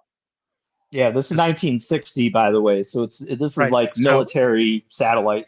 So did you see the dark tree area right there? And what hmm looks like a hole in the middle? hmm The hole is where the shrine is. It's there today. Okay. And so the the director of the mission, his name was Michael Gannon, Father Michael Gannon at the time. He reached out to the president, who is the only Catholic president we've ever had, Kennedy, right? Do you know Yep. that? Yeah. So I don't count Biden as a president, and he's certainly not really Catholic. So I would agree with you. okay, I'd forgotten about him because he's easy to forget about. Um, Yeah, so and so he's not really Catholic. So so Gannon reached out to Kennedy's people and said, "Is there any?" Because he'd heard that Kennedy was coming to Florida on a campaign swing, and to do one other thing, and the other thing was he was going to Cape Canaveral to meet with Werner von Braun to check into to Apollo and the Saturn programs. Okay, are you Okay. with me so far, I'm Mark? with you still. Mark, are you yeah, with me here? yeah. So Gannon reached out to Kennedy's people and they said, well, he's too busy, but if you want to meet with him, you can. We'll schedule a couple hours where the two of you can be together. So Gannon drove to Tampa and met Kennedy in the officers' quarter at MacDill Air Force Base. Okay. He took with him a gift. Gannon took a gift for Kennedy, and that gift was the oldest record known to exist in what we call the United States today, and it was a baptismal certificate of a child whose name was Maria. And so he tells Kennedy the whole story about the mission, and at the time, the mission was that heavily treed area that you have in the middle. And after telling him that story, Kennedy says to him, that must be the most sacred acre in America. And that's how it got its name, the Sacred Acre. I wish Eric was here because he would want to hear this part. So I'm just So wondering though, how do you get from this I'm not overhead done. to I'm this? not done. I'm not done. That's an So, interesting story. I just so yeah. Kennedy went to Florida for campaigning and to Cape Canaveral to meet with Werner von Braun. He met with Werner von Braun on November 16th, 1963. 2 days later, and so he gets all the updates on the Saturn rocket and on Apollo. 2 days later, he meets with Gannon at MacDill Air Force Base when he says that must be the most sacred acre in America. And what happened 4 days later? Kennedy was assassinated. So when people get assassinated, they become really, really, really important, especially if they're beloved presidents like Lincoln, like Martin Luther King. Those three people, Lincoln, Kennedy, and King, play a big role in this puzzle. Okay. And you always go to, but how does that get me to where the cask is? Well, it doesn't. It gets you to the Easter eggs. The Easter eggs that you eventually put together to determine where the cask is buried. Okay. Maybe. Again, I'm wondering back to, you said this was the shrine. The These shrine, three rocks. Maria, and so it represents not only the shrine but also Maria Sanchez Lake and Creek. These three rocks. Yes. How do you get? I mean, are you seeing an image match? Like, I don't know how these Yeah. three in particular are. Have How you do you get to that? have you never seen a picture of here? Just go to a browser and type in Shrine of Our Lady of La Leche, and you'll see it Yeah, right I there. have it. Well, I have the one that, from 19. Well, that's 1960. No. Go to Google and search for Shrine Our Lady of La Leche. Yeah, I have that over here. No. Google it. We ain't got time for Google. Yeah, he can do it. He's fast. He knows what he's doing. Shrine of Our Lady of La Leche. L.A. No, L.A. space Leche. Yeah. All right, that'll do it. So way 1983 says big path narrows down to a small path. There it is, right there. It narrows down to Okay. a small box. You're right. So that's JJP's representation of that facade right there. And if you could, you'll notice that there's a plaque to the left of the front door. It looks kind of blue. Okay. Right there. And that Yep. plaque tells you the briefest version of St. Augustine history that you'll ever read. But what it does is it names all the primary characters in the story. And on the right-hand side of the door is a Bible passage in Psalms right there. You've got it. And at the bottom of both of those plaques is the name of Martin Davis Harden.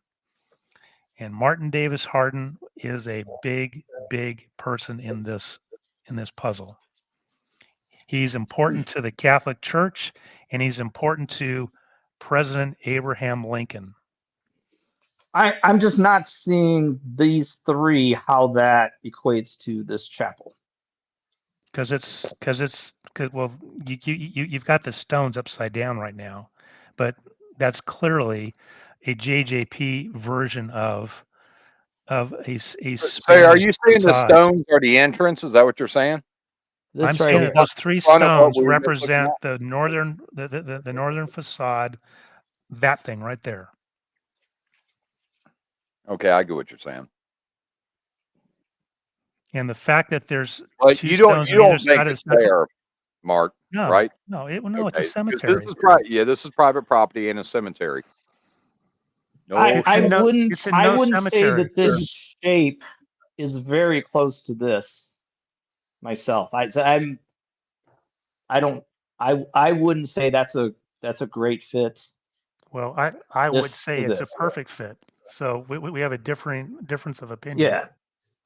I mean, the other thing about what we see here, And the fact that I think this is where Maria is, known to the Spanish as Maria, and in the map of St. Augustine, it's where Maria Sanchez Lake is. You got two Marias. That can't be a coincidence, Mark. Just can't be. If someone were to show me these three rocks against this, I would not say it's a fit myself. Well, because you have to know St. Augustine. You have to be there. You have to be boots on the ground, like we always say. I mean, if you want to, that's fine. I wouldn't say as an image match that this is really close. The other thing I see in here, he's got some kind of detail on the sides. It almost looks like this would be more of an overhead, and this is like some type of fence, maybe. Same thing in this middle rock.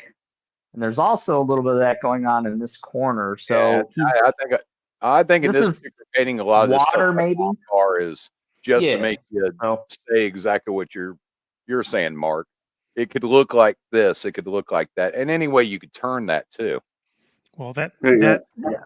that But that of bright course, that bright blue element could way of saying think of water, Maria Sanchez Lake, yeah, right? That could be all that means. Uh, So yeah, so water let's coastline, water. let's change the subject for a second. Actually, before we go any further, Douglas, you need to jump in here and do yeah. your All right. and give Okay. us some of your thoughts. All right. From a technical standpoint, art wise, that mountain thing, rock thing, is made with an art style called cubism. Now, cubism throws a bunch of different images in there at different perspectives in in order to make it look abstract. That's why people Yeah. see so much different stuff in it. yeah. And you would like to see certain things, you may turn it around, and actually, both marks could absolutely be right, because for using this type of style. I do believe that is about the Rock of Gibraltar. Those two rocks represent those. In my spot, the Fort Montanza actually serves the exact same purpose that the Rock of Gibraltar does. It protects to protect the inlet, and they're both military bases also. They're both made of the same type of rocks, limestone, and the shells. Um, so Yeah, and you know, I think I just jump in here real quick, yeah. Douglas. I mean, cut you. But I've never really looked at the coquina, and it's Mhm. clearly I think that's the overall reference in all of this, right? It's like these Yep. rocks, these right. Yeah. So Shell if rocks. somebody Yeah. is off in Key West, I'm sorry, man. I think he's trying to kind of blend in the flavor of this area, which is the quarries and the coquina. Yeah, the Yeah. coquina, the Well, coquina could And take you anywhere. I can shell dig out in my yard and find coquina. yeah, shell limestone, which is the 9th line in the verse, is talking about coquina, and coquina is very unique to St. Augustine as yeah. far as a historical material that made the city, and it's very much part of Douglas's solve too. Yeah, So this is where, Mark, I would say you're right, and we as hunters have to think this way, right? Is like, what is that real unique angle to a city, right? That separates it. That to me would seem like a guy like Byron and what he's trying to do here. It would make sense, right? So if I take a 3 or 4 answers and I have one that really speaks to St. Augustine, gosh, I think these other two are very distant second and third. I'm going to go with the one that epitomizes a particular place or city, right? So I think that's where when I'm debating stuff with people online, they're like, well, I think it's this. And I'm like, well, no, this clue really speaks to this particular city. I think it's stands far and above. And then no. Okay, but that's important. I think when we're trying, because you're handicapping this and there's 1,000 different answers. How do you narrow it down? To me, it's something that really relates to the city in particular that you can hang your hat on. And this is one of them, clearly, Well, which speaks to line St. Augustine. line 9 says shell limestone silver salt. Shell and limestone are coquina. That's just what it is. yeah, Silver salt is a silver salt cellar. So you go to the Fountain of Youth, you go into the spring house, you look at the display next to the spring where the 15 by 13 coquina stones are in the shape of a cross, and there's a little display of the silver salt cellar, and yeah. even George will tell you that's what that means, Yeah, right? and for reference, everybody, this is an area behind the old St. Augustine Amphitheater. Okay, I was wondering where this sign would be sitting, Yeah, right? Well, it's actually not far off of where you think it is, Oh, really? really. Yeah, Where do you think it is, Mark? the reason a lot of people are at the amphitheater. Yeah, I like You where you're have to have going a with that, bar. Mark. All right, Mark, where do you Hey, think this thing is? we're forgetting the verse here. We need to go over the verse. Douglas, Okay. say that again. I'm having a hard time I hearing want you. a second, Mark. Where do you think it is? Mark S. Yes, Mark or S. Mark B. Marks. Yeah, Marks. Well, I told you, we haven't talked that much about it here. Is I think the flag is he's telling us flag's really important. And what is the flag? Like you got to have a good answer for the flag. So Yeah, but I where think, are you saying? well, it's giving you a reference one. That's why I think they covered up the Castillo because it was too obvious. You follow the Castillo down this road into the end of the park. And so it's more than likely at the end of the flag, I think. Why would it be in the middle of the flag? If I'm right. Mark, Where is if this it's any flag? if it's any consolation, Douglas has to drive right past your spot to get to his spot. Yeah. Well, keep on going. Keep on trucking. No, All right, where is this flag though? I didn't hear right where here. you said Banner, flag the was. banner. Yeah, where is it? Where's the cast, He's Mark? talking about the flag overlay on the map. Yeah, I think And it's really and where close. does that end up at, Mark? Well, it Yeah. ends up at which is now the Island Bar. So, Uh-huh. In so this is Anastasia State Park near the anchor. that's Are you that's talking not about actually. Anastasia Island State Park parking lot is where you're at? Yeah, so there's this teardrop shape that's been there forever. Now this road, the problem. So again, I talked to this in our last discussion on this. And Douglas, I don't want to overstay my welcome. You've got stuff to say. But this matches kind of, I think, what we're seeing in the painting, which is you've got a teardrop shape and you've got one building nearby, one man-made structure, which is this one down here. So this is all gone now, right? So they actually closed this road. So this road, the road into Anastasia used to go all the way and connect down to the beach. So they Yep. took all this out. It's all natural now. And it's called the Island Beach Bar, which is When like, Byron was there, you could drive out on the beach. You can drive up to that north end of yeah. Anastasia Island State Park. I actually So took that like, trek up there. I so thought that was Does a that mean the cast is gone? these areas here, like these are mounds, these are sand dunes, and I think that's kind of represented in the painting. So do you think it's gone now, or is it still retrievable?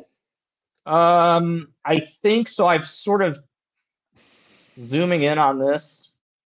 If now with that line you overlaid with the map. Now do you start at Anastasia State Park and go north, or do you no, start? you start at the Castillo. You start at the How do you Castillo. know? How do you know? You could be going the other way. Well, when you follow the clues take you into Anastasia. What clues? The green picket fence and the shells, and if you look at the parking lot, I think some of those names match up. But see, here's the problem I have with this. If this was meant to be, and you got to imagine somebody in Kansas that has no idea about St. Augustine. If that map was to be overlaid, I think it would be exactly on the road. I don't think he's going to give you it exactly. No, but it's just a road overlay, and you'd go, once you figured out to do that, which there's no instructions to do that, you would go, this lays over the road precisely.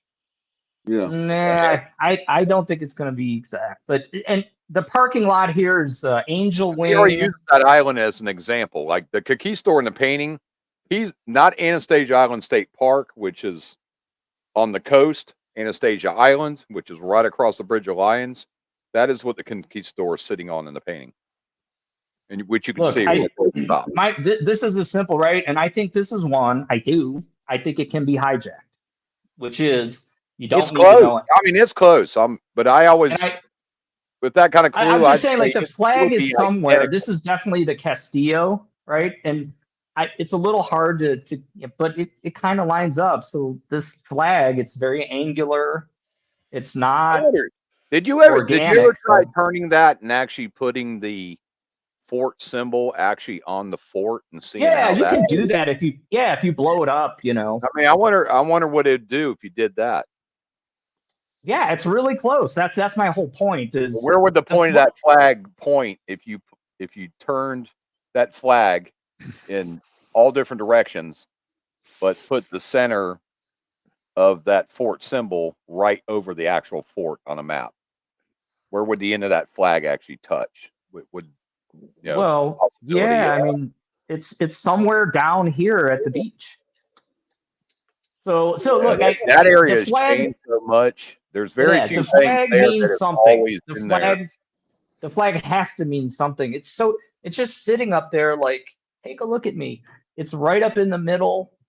Yeah, This is one where I do think you can hijack it. So, but That's where- anyway, Mark- so some of Mark- the it verse shows it up in this absolutely- parking lot. Mark, it absolutely is an important clue, but you and I have totally different interpretations of what that clue means. Oh, Sure. by the way, here's a little piece of fact for you. There's 4 of us on this call, and 3 of us don't know where the cask is. I'm not going to say who does, I do. right? All 3, I do. all of us believe we know exactly where it is. So that means 3 of us or 4 of us are wrong. Yeah. Hang on, Mr. Underhill says, flip the flag, mirror image. It matches the river between Fountain of Youth and the Castillo. It does match that, but here's the differentiator: is the flag is not organic. It has many sharp, very angular turns to it. So this is where, again, looking at other imagery, looking at other paintings and that, where JJP is showing us a man-made object, usually a building. It usually has this angle to it. Okay. So I look at the flag and I say, gosh, if he was representing the river, why would he put all these sharp angles? A river never has these sharp angles unless it's man-made. Okay. So I don't think this is the river, even though it's a pretty decent match. I think it's a road. I think it's a man-made. I think that's what he's trying to tell us. If it is a road, Mark could be right that it's this. Mark, what is that? Traverse board. Traverse board. Mark takes a Traverse. Maybe it is. Like, I'm not really sure. I haven't really dug into this one like I have some of the others, and that's why I'm just kind of hanging back. I'm showing you guys what I think, but like my confidence level in this is probably like 50 or 60%. So it's not super high. This is one of the things you have to do. You have to figure out what that flag means, what the colors in that flag means. The fort, I think John Poundcar explained that the fort was covered up, and I think what was he talking about when he said that? We covered that up because that'd make people go right there. This might have been what he was talking about. Yeah, he didn't want to have people going to the fort, and there's a legal side of this book. When Byron put this book out, this lawyer I spoke to, he says, yeah, you can get sued doing crap like this. You're not burying nothing on private property, national monuments. There's been people arrested like at Wright Brothers Memorial. Don't go out to these places. If you're new to this, if it's private property or they're national monuments protected like that, don't go out there. No probing, no digging, no metal detecting, period. Or be very careful and have a good game plan. But try to get permission. My thing in here, this goes and speaks back to the fact, if the Castillo wasn't super important to this and figuring that out wasn't super important, they wouldn't need to cover it up. It would be simply like, hey, here's the Castillo. It represents St. Augustine, so you know to be in St. Augustine. Instead, they go over top of this guy's head. They go over top of JJP, and they change it, right? And that's a big deal. I think any changes from the original art to what we see in the book is super duper important. Okay. Yeah. But in any case, so the publisher would have been involved with that too, because when you do a book like this and you're using, they probably know stuff. Byron probably said, listen, they're all in public parks. And they probably looked at this and said, listen, dude, we don't want to get in trouble either. Somebody gets caught out there and, hey, what are you doing here? And they go, oh, I got this book right here. He can come in and say, look, I told him right here in the book not to go on private property. he's got to cover himself, because a lot of this stuff they'll say, man, you can't bury something at Tom Cruise's house. Why? Because Tom Cruise is going to sue you when he catches people digging on your property. You snuck out there and buried something.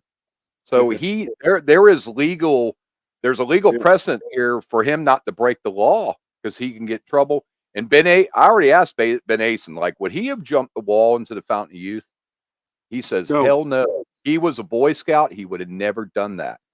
Nope. So if the place is closed and gated, and it's like any other, like, you're not supposed to be in there at night when they're closed, or you got to pay to get in, it's not there. It's not But there. that- Walk it off the list. But that doesn't mean that he didn't go there, see things, and go, "Wow, Exactly. look at all the clues that I could make from this." Yeah, place." for sure. Yeah. Hey guys, I just want to show you this, and then I'll shut the hell up. Okay, so here it is, the secret sauce. This is my solve to the square, but this teardrop. He mentions teardrop. It's a teardrop. So if I compare this to where we're at today, so here's my how. I don't know what that was. Some pavilion. Now that is it's a pavilion, a picnic pavilion. So then you have the island bar here, but that teardrop survived. So if I look at it, there's some of it left. Now, a base of a tree, I think these are trees. It's a little hard to see, but these dark spots are probably larger trees. He likes views of the water, I think. So that would put it back behind this, kind of right here. Mark, I've got a question for you. Yeah. If you were Byron, wanting That's to right on this edge. find a place to bury and use the term at the base of a tall tree, do you think that you would go to a place like this, which is susceptible to hurricanes big time? Yeah. Would you choose a place like this? Well, No. I think that's very realistic. Now he is. Wait. What's realistic? What's realistic? What you're saying, which is, would this be a less likely spot for him? This spot works in that he's got a parking lot right here, right? Yeah, so but that's something he likes. But the land is vulnerable. I agree, but if you know the spot, which you probably do, there's big sand dunes here. So all the information in the book, I don't think he would use a dig spot based on one verse. There would have to be something there historical that you can connect it to using the book. Well, okay, I'm showing you the case for it, and you can dispel it. That's fine. But to answer your question specifically, Mark, to answer your question specifically, would he do this? Yeah, I think there's you have to factor that into why this solve maybe doesn't work. But I don't think it would preclude him, because this is a very remote spot back in 1980. He's got unfettered access. The sand is extremely easy to dig, as you guys know, versus dirt that's been trampled on for 300 years, WPG. Okay, so it adds up. And was there a tall tree? And a lot of these trees are tall, and they were tall, I'm sure. So yeah, I think if he felt like, hey, this thing was going to be found in a couple of years, would he put it there? I think so. No, he did say he thought they'd be found pretty quickly.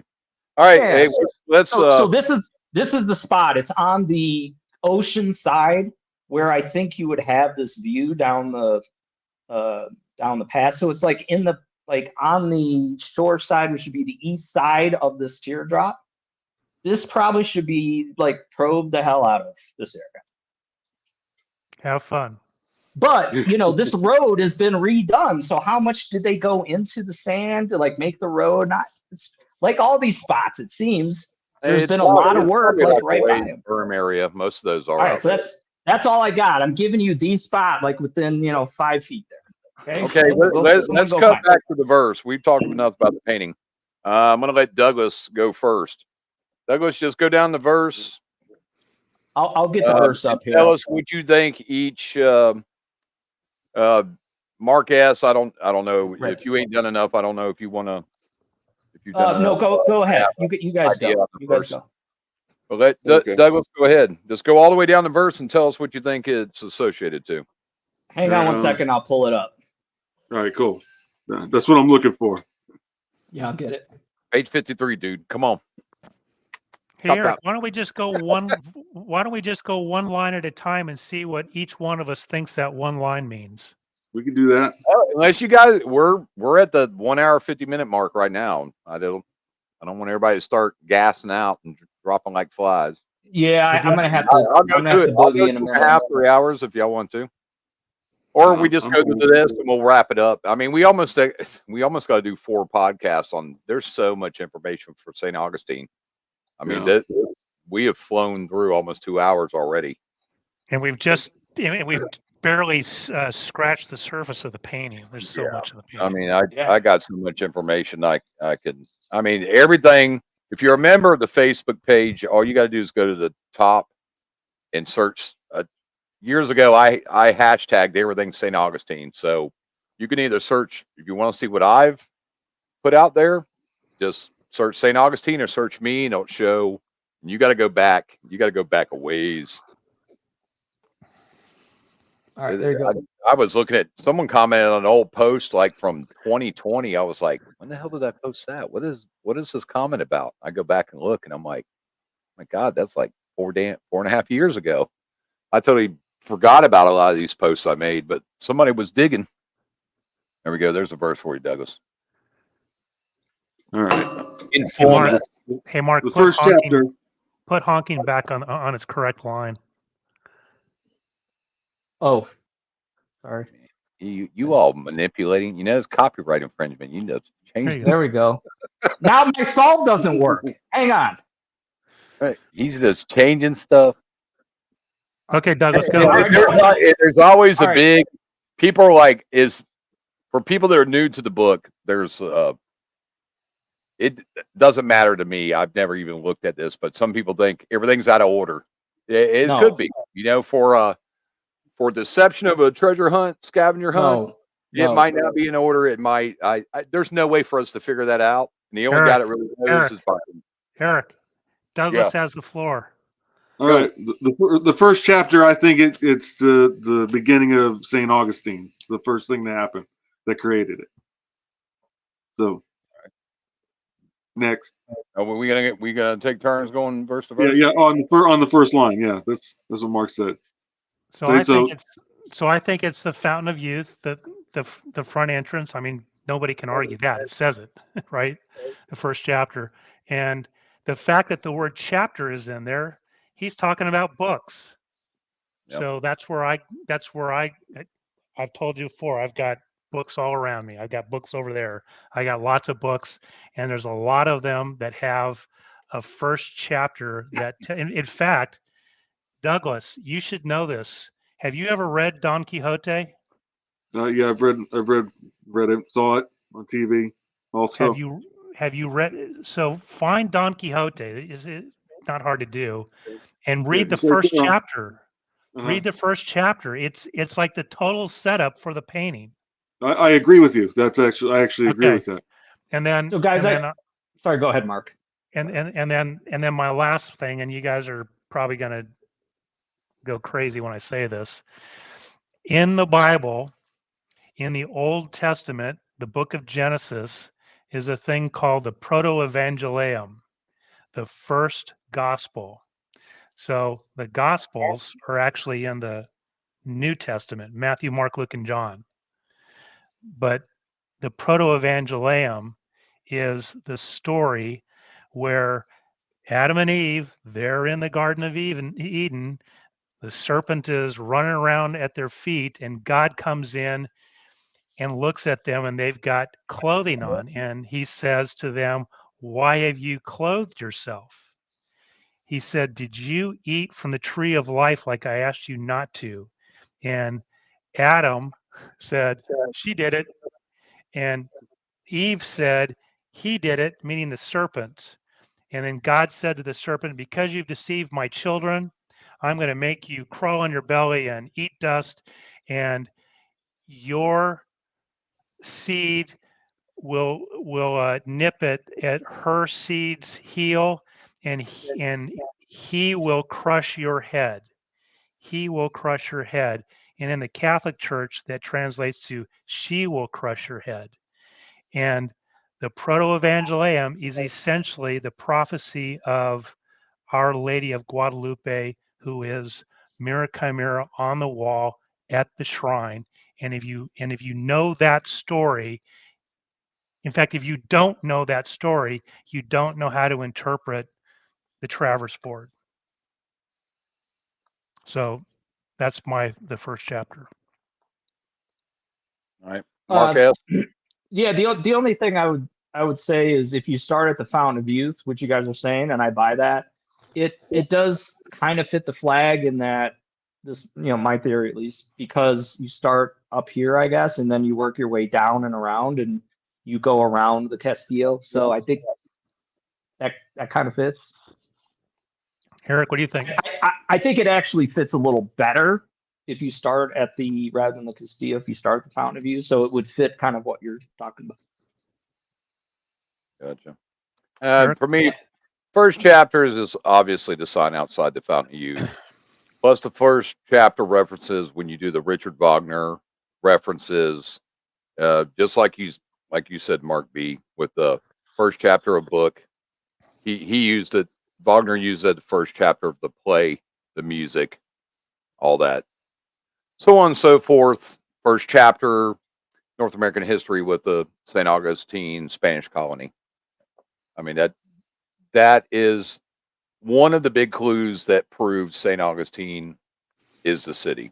Yeah, you're more than free to look at anywhere else, but he took the first chapter right off the sign on the wall outside the Fountain of Youth. Well, and we also have to just say that Saloy, as the last 5 letters of the acrostic, Fountain of Youth, right? Yep. Right. I mean, written in water. Yes, Saloy and first chapter both at the same exact place, and that's why most people early in this book were at the Fountain of Youth. Well, that's why Brian Zinn's there. There's always more. There's always more. That's why Brian Zinn is there. Yeah, even who's the guy that owns the place?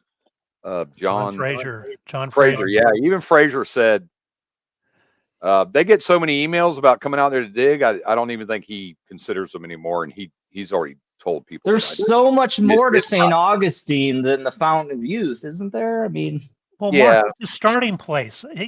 It's a starting place. Yeah, There's lots of clues. There's hundreds of clues. Hundreds. I don't. Byron's a historian. He's not just gonna. It would. I mean, this book is made for the long haul. I've had people go, "Oh, I figured it out in a month." I'm like, you didn't, and you're insulting everybody else when you do a little bio on Byron. You think he'd make it that easy? What would be the purpose of it?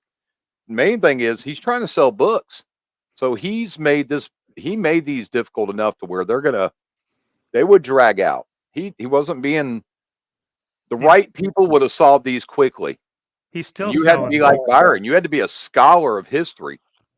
I mean, I've read more since I've had this book than I probably ever did. I was never a big reader. I wasn't a. Do you think some of them are? Some of them you can hotwire and hijack them. Eric, I want to counter what you just said. You don't have to be a scholar in history. You have to be curious to learn the history. Yeah. Well, you can learn it, but the information in this book, if you took this to the right people, that are basically today, you would call them historians. Oh yeah, I know all. Like there's some guy in St. Augustine. He'd go, "Yeah, I know everything about the city." He would be the first one to actually solve this puzzle. There's hidden, like Hugo Ohms being hidden and stuff like that. Most people don't have. It's not common knowledge. He wouldn't, because he doesn't know so many of the other clues that Byron and JJP have put into this puzzle. Knowing the history is important. Don't get me wrong, but there's so much more in this puzzle than that. All right, Douglas, written in water. All right, written in water. Okay, so it goes with my first chapter. That what caused St. Augustine to be a city happened because something that happened in water. So it was written in water, pretty much. I get what you guys saying about the Fountain of Youth, and I think you could go there, and you probably would go there, but the place where it's buried has that stuff as well. Just like how In Cleveland, they jump straight to the garden, and in Chicago, they jump straight to the park. There's a part where you could start and do a journey, but if you know where it is, you could cut right to the front of the line. So I believe it's written in water is just backs up the first chapter of what happened in St. Augustine. So you like the two of them together? Basically.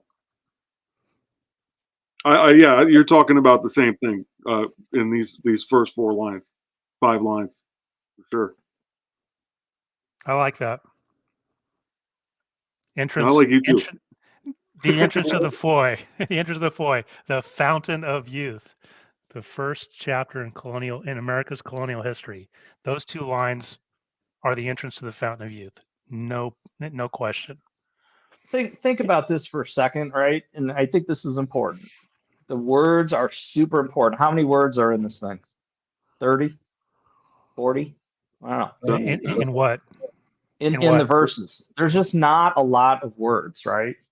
And he uses some very odd phrasing when he does. So I do think it's important. I think you can put a lot of chips on this when you sort of figure it out because there's so few words. If this verse was 100 or 200 words, that would be different. But there's so few of them. There's a lot of meaning in each word is my thing to you. So yeah, I think written in water. When's the last time you ever said that? How can you write something in water? There's something he's trying to convey to you, something very important with it. So I don't think it's just a casual thing or it's just a funny way to say it. I think there's some very important meaning in that particular phrase because it's so odd, right? I agree Same thing with Mark, the answer is 59. Yeah. 59 words. Okay, thank you. It's like a riddle So within a riddle. There's You just gotta so have few of something them. associated with. It's as simple as that. Why does he misspell Written water could be Harkin anything. in Charleston? It's the same idea. So when you say written in water, I don't remember ever writing something in water. All right, so I'm going to tell you what mine is. Sailing from Cadiz to Florida. I mean, it's a story about crossing the water, and then because it's about religion, and there's crosses all over the place. The first chapter in the ministry of Christ was his baptism, and who baptized him? John the Baptist. And who is the St. John's River named for that goes right past St. Augustine, right through Jacksonville? St. John's River is John the Baptist.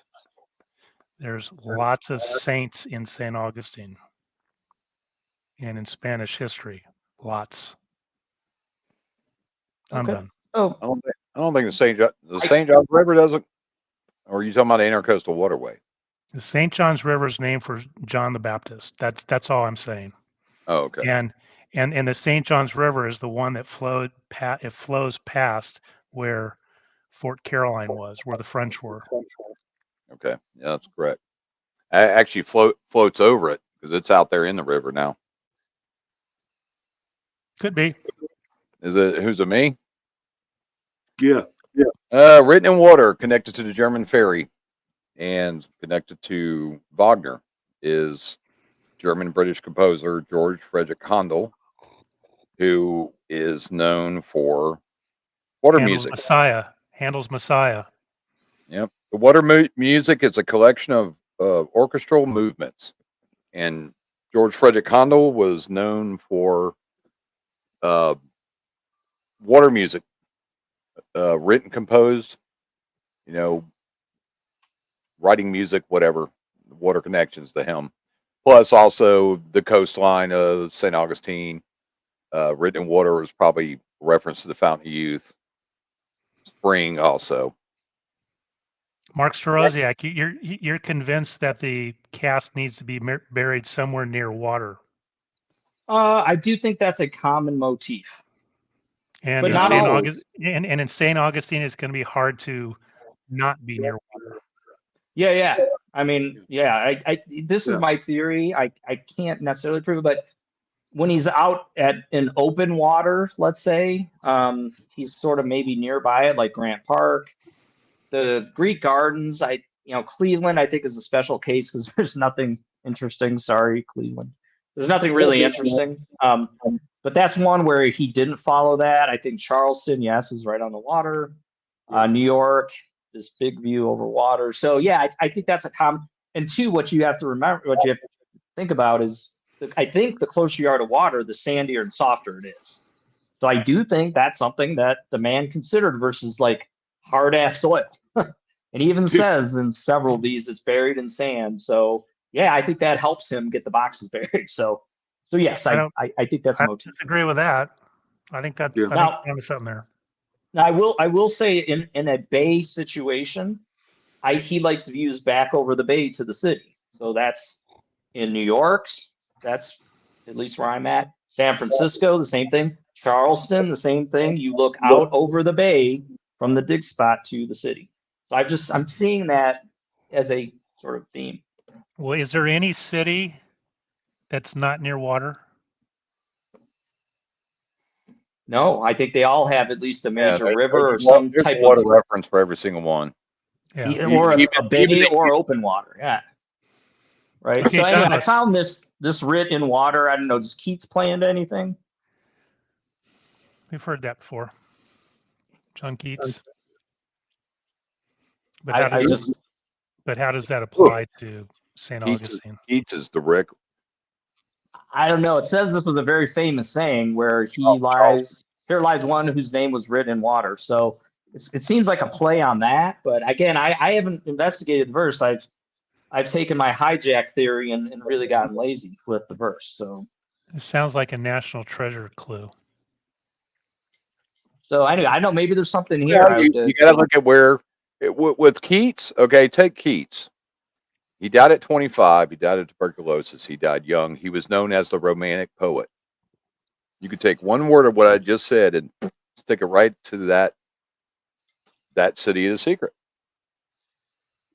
Spanish Steps in Rome. The word romance is used. It might be worth taking a look at. Anyway, Now Keats has. When you look at Keats, okay, Keats died very young. What do you call it when someone, if another poet comes along later and is influenced by someone that's gone or older, that's where you need to look in the secret. That's not too hard to figure out. That actual for some reason he's where to go in Charleston. Who inspired who? Is this your whole Wagner Tolstoy thing? No, that's going to a different puzzle. Keats has a few connections, but he has a direct connection in Charleston. You just have to figure out Charleston who was inspired by John Keats. Is that a question you want us to answer? No. I'm just telling everybody. Do you know the that's answer? How Keats works. Keats don't have no connection to Charleston, but someone there was inspired by John Keats, and that when they talk about what they did in history, John Keats comes up. It's just like how Teddy Roosevelt, Marquess is with Teddy in Charleston. Who was inspiration for Teddy? George Washington, Abraham Lincoln. The three of them are on Mount Rushmore for a reason. That's part of that inspiration. I think Teddy Roosevelt was St. Augustine too. Hey guys, I'm gonna have to boogie in a little bit. You want to try to get through this or pick it up again? Or? Douglas, near men. We need a little faster cadence, I think. All right. Near men, it has to be a place where something happened with some men, basically. Yeah, basically, that's it. Just men. Yep. Men had to be there. Men had to be doing something. Yeah, and that's what place on planet Earth does that not apply to? I think that's my only trouble with that. Where were they not allowed men back then? Ships, windrows. I mean, women do stuff, so it's not a place where women did stuff. So let's think about this for a second, okay? I'm just going to pose this out there. And again, I haven't looked at the verse all that closely, a little bit. Either near men, right? And he talks about, I forget where I saw this, but near men either is connected to written in water or it's connected to with windrows. So if I read it, I think it's all together. Written in water near men, or near men with windrows. Yeah, they both work for me, so I'm good. whichever one you want. Rose is the way I think it should be. Yeah. And it's more water reference. Windrose nautical tool. Windrose also has a musical reference. But There's a this band is a big today, a Nordic challenge, right? band called Windrose, and they're an orchestra rock band. All right, here's mine. Gotta go Here's deep mine. into the orchestra stuff. Here's mine with near min with Windrose. You walk into the planetarium lobby, and on either side, the lobby is like a hallway that just gets you into the planetarium. It's about 6 or 7 right back. feet wide. And on the left is a display case that has a big galleon. And at the end of that display case is a plaque that says Life on a Spanish Galleon. And about the last third of that plaque tells the story of the grommet. And the grommet is the youngest boy on deck. And his job is to man the 30-minute sand clock. And when the sand runs out, he rings the ship's bell. And when the ship's bell is rung, that tells everybody on deck to do their task at that point in time. And the helmsman's task, in addition to driving the boat, is to mark the bearing and the speed of the ship at that moment in time. And he does that 8 times during his 4-hour watch. When he's done, he hands his traverse board to the navigator, who plots the 8 points on a map, and that's how they dead reckon their way across the ocean. So on the right-hand side of the lobby, directly opposite the grommet story plaque, is the traverse board, which has the windrose at the top and the checkerboard at the bottom. The checkerboard is how they recorded the speed. The windrose is how they recorded the bearing. And to the right of that is the plaque that talks about dead reckoning, about how the traverse board was used to dead reckon their way across the ocean. Mark, is there a cost to get in the planetarium? Sure, it's cost to get into the Fountain of Youth. Sure. I think that's a reason why that's could be not the right. But it's a. Do you know that the Fountain of Youth is the oldest amusement park in Florida? No, It's been I there didn't know. forever. It's been there for a long time. Byron wouldn't have avoided that. So what if it costs you a few dollars to get in? Nah. I think anything that costs something is probably a low probability. Well, if you're going to have that attitude, Mark, then you're discounting most of the lines in this verse. I think you can start there. You could certainly, that would make sense too, right? The conquistador and this whole story about the Fountain of Youth. Where the whole story But started. yeah, I don't have to go in there to. Yeah, you kind of do. Otherwise, you're not going to see the clues. Yeah, well, that's my whole point. Is I don't think you go in there. I don't think he's going to ask you to pay any cost. The problem is if I have to go back there 10 times, all of a sudden I've run up a big bill. Mark, so I think there's a lower probability. Anything that costs money. Mark, how much money have you spent going around America Doesn't matter. to find clues? Thousands and thousands of dollars. Somebody who lives around here, for me, it's $8 to go in there, and I go in there all the time. I just think that you're handicapping. You're trying to add it all up. Yes, if someone says this solve uses where you've got to go in and pay money, and this one doesn't, I'm going to automatically like the other one. I just don't think he's going to ask you to pay any money. Then you're missing out on most of the clues. You wouldn't have to get paid. You could see according to your solve. Yeah, you could I'm see not even paying to get into stuff either. I don't think you got to pay. But being said, if your spot has to have all that stuff though, that's at the Foy that you're saying. Yeah, it has to have all travel that on stuff. vacation, you'd probably pay to go in there anyway. So, and plus, near men with windrose could also be a location clue. This can be like the marina. Where would you find? Men pretty much were always on the ships, and there was no women on there back in those days. They had a windrose. They'd be at marina. Maybe it's a proximity location. Well, Douglas thinks windrose has to do with an event that happened in St. Augustine. I'm totally with that. That's right. That's right. Because you got to look at it at different ways to interpret the verse. That's So right. these men with wind rose. So if you have wind, it means you're tired. But then they rose, and that really matches the history, 100%. Yep. Uh, Yeah. the Don't always use wind rows together. You take wind to look up every single definition. You'd be surprised. You go, oh man, I didn't know that was a wind reference to the same word. Yeah. Completely Well, I mean, same word. Some of these words have completely different definitions. It's like the birch. Someone was asking me the other day about birch in Milwaukee. I said it might not be a tree, but that's the first thing you think of.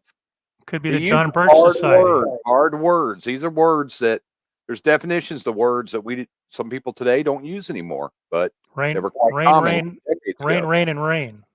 Yeah, Three definitions for rain. yeah. yeah. And there's a word in this verse that when he gets to the bottom, it's misspelled.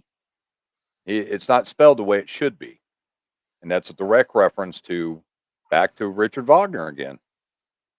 So what are we on next? Well, let's add like 3 of these because we're 2 hours 15 minutes now. We ain't even Well, halfway well, through this. 5 and 6 can go together. Behind and can go together, I think. Behind You bending ready? branches and a green picket Yeah. fence. Douglas, Yep. go. Behind bending branches, the trail. There's bending branches over it. Those bending branches are everywhere. And then the green picket fence. I see it as there's a hedge. There's green hedges over there. And like we said, that different definitions. If you look up picket, picket deals with soldiers. So just like I said, there's soldiers. Something happened with soldiers over there, which are men. And are we going to base of the tall tree, or is that it? If you want to do it, do it. Yeah, go. At base of the tall tree, I just think you got to look down and there's something at base of the tall tree that's gonna help you. Basically, I don't know if that's where you're gonna dig, but something's gonna help you if you look at the bottom of the tree over here. All right. Well, Douglas, I'm with you on the bending branches of trees, but Magnolia Avenue is about as famous a street as you can get in St. Augustine, and it's famous for all the bending branches. And the green Yeah. picket fence is there today. It was there 40 years ago, and it separates the exit path road from where the planetarium is. So Yeah. behind bending branches is where the planetarium is, and a green picket fence is where the planetarium is. But Douglas, I've got one for you that I think you'll like maybe. Mm-hmm. Remember, I'm a huge fan of General Martin Davis Hardin. His name is on both sides of the front door at the shrine. Mm-hmm. He was standing, or what was on his horse on Round Top, sometimes called Big Round Top, at Gettysburg on July the 3rd, watching Pickett's charge. Yeah. Okay. And and I might as well keep going here. So today, so that day, Pickett basically drove his men or marched his men into the fire of the Union battery and lost most of his men. Yeah. And when and he was aiming at what's called the angle. And right next to the angle is called the copse of trees. And that and there's a wall that kind of connects those two things. It's a short wall. And do you know what that spot is called? Eric, do you know this? No. What's it called? It's called the high water mark of the Confederacy, written in water. And today, when you go there, in fact, this has been there for at least 100 years, there's a giant book, bronze book. It's gigantic, and it's opened up, and it's right at the base of the tall trees, of the copse of trees. And on the left page, it lists all of the Union soldiers and regiments that were there, and on the right side, all the Confederates. And people go there to this. I've been there. People go there and they hang out there. Confederates and Yankees have have had um, anniversary meetups there, and they always have their pictures taken there. This is so for me, this is one of those clues, and this leads me to Abraham Lincoln and the Gettysburg Address, and those are clues at the National Cemetery. Hey guys, I want to throw something out on this. Go This ahead. is how I read it. And again, I'm coming at this with maybe a little fresher eyes, dumber eyes, more naive eyes. But so I just want to pose this.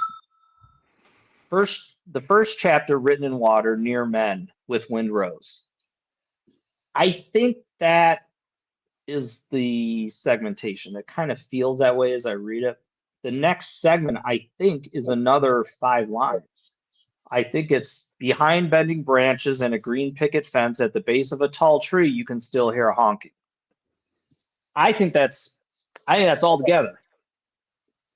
So Fountain of Youth. this is like for me, I think you guys tell me if I'm wrong. One of the most, if not the most famous green picket fences was at the amphitheater. At least that's what I read. How does a So fence become famous? I think that if you look at, pictures, and they made sure that when they redid it, they put the green picket fence because that's what everyone recognizes. So this speaks to, again, where, like, let's say in San Francisco, sounds from the sky, there's only one super iconic that everyone associates to San Francisco. It's the foghorns. There's a billion sounds from the sky. Here, the green picket fence, the way my brain is like, what is the most famous when people think of, if I sold 100 St. Augustinians, if I said, hey, what's the green picket fence? Where is that? How many of those people would say it's at the amphitheater? I don't know. If like 80 or 90% of those people say at the amphitheater, I think that's what this has to mean. Wait a minute. Have you done this survey? I haven't. I'm just speculating. So you're just making this up. Well, I'm speculating, Mark, and I'm saying I don't know what they would say. But if they did say 70 or 80% of them said, hey, that's at the amphitheater, then I would say, gosh, that's probably the right answer. I'll bet you in the history of the Fountain of Youth versus the history of the amphitheater, there's probably been 1,000 times more people go to the Fountain of Youth, and therefore they would know that the green picket fence there, they would know that. So that's the last thing they see as they're driving out. It's a green picket fence. I'm throwing this out as speculation. What I would ask you guys is do a little survey as you're walking around. Like, hey, if I told you green picket fence, what would be the first thing you think of? People would think I was nuts if I asked them that question. Imagine you go back to 1983. They already think you're nuts for working on this so much. No, that's true. Yeah. Well, I mean, that's I'll give you that one. No. But imagine you're walking in St. Augustine and you've never been there in 1983, and you said, "Hey, I'm doing this treasure hunt book. What's with the green picket fence?" Anybody there would have said they're all green. Okay, Yeah, but there's probably that's a place. The best way to associate that clue. That's every picket that's my fence, whole point. Is there's probably a place that's most known as having a green picket fence. Now, Mark, you're saying found it. Fine, I don't argue that because I'm not. Yeah, but for example, if I'm in San Francisco, and I ask 100 people on the street, when I say, hey, the sounds from the sky here in San Francisco, 90% of those people are going to say the foghorns. You're making that up again, Mark. Yeah, but you're speculating. That's vague. Have you ever been to San Francisco? You can't speculate and find a task. Have you ever gone to San Francisco? I was born there. So you're telling me you don't think the most iconic sound from the sky is the foghorns? I didn't say that. Well, you're telling me I'm full of shit for saying, oh, I can ask 100 people on the street. Because you're making stuff up. I'm not making it up. What he's saying, he's just making stuff up. When it says sounds from the sky, that can literally be anything. You would go, that's right. What sound? So you have to have a filter to try to figure out what could that mean. If it's just, and this just gets back to the fact there's so few words. There's so few words, and I think he's likely to choose something that is back to the quarries. It speaks to this city, okay? The green picket fence clearly speaks to St. Augustine. I really don't know. I just know in my research, the amphitheater was one of those places known to have a green picket fence. There's billions around, but if I said the amphitheater, what do people say? Like, oh yeah, it had this green picket fence. If a lot of people felt that way, then I'm going to tell you that's probably like not a bad solution to it. Okay. Mark, have you But the researched foghorns, I would push back on you. Yes, I would tell you that if you ask even people outside of San Francisco, what's Mark, a have you, Mark, very have you ever, thought of sound from the sky? Yes, I'm going to tell you the foghorns is going to be a top answer, no matter Mark, what you think. Mark, have you ever been to the fort on the north side of the Golden Gate Bridge? Yes, sir. I've been there many times, and the foghorn thing is cool as you know what. So I don't disagree with that as being a cool thing, but you're just making up these facts, or you're speculating, and you can't speculate. Yes, you do. No, you can't. You have Mark. You have to look at the clues and understand what Byron's telling you. You can't just make stuff up, which is what you're doing. Not necessarily making it up. No, I'm not. I'm using deductive reasoning to try to narrow down the answer. People in San Francisco could say, well, there's the foghorn. And like in my point of view, when the baseball game's going on, you can hear all that across the city. But that's not unique to San Francisco. That's my only thing. You could be right. You could be right that it's but there's a freaking baseball stadium. There's 10 of them, around town. So it's not unique. This is where, yes, I do think, I really do, that in order to get to the right place, you have to be thinking this way. You have to be thinking, what is unique to this city that he's bringing up? And this is a classic example. I would say green picket fence. What are the, top 3 places that people think of when they see green picket fence? And it's probably one of those 3. So you can eliminate the 100 other places that are just an average place that happens to have green picket fence. I think that's really important. Even the way when it says behind the green picket fence, my conclusion on that, when I finally just said, I think this is what it means 100%, is it's not referencing the box behind one. It's just referencing that you need to be in St. Augustine. Because if you're not in St. Augustine, you are outside all the green picket fences. Behind the green picket fence is just a reference to be in St. Augustine. I don't agree with that. And if you walked in there and you asked, they would have said, even today, someone that's lived there for 40 years, they would have said, oh, yeah, back in the 70s, 60s, 70s, 80s, they were all, I think it was just, Mark, where you live in Ponte Vedra, they had a thing back in the 90s about plastic flamingos in everybody's yard. And people were complaining about them, like, damn, it looks like trash, but it was pissing off people. So they were buying all these plastic flamingos. And there was people down there, I think on Solana Road, they had like 50 damn plastic flamingos in their yard. But that became a thing around here. Like, what is this crap I'm hearing about the plastic flamingos? Oh, that's a Ponte Vedra thing. And it was about rich people that were buying property down there and building their houses.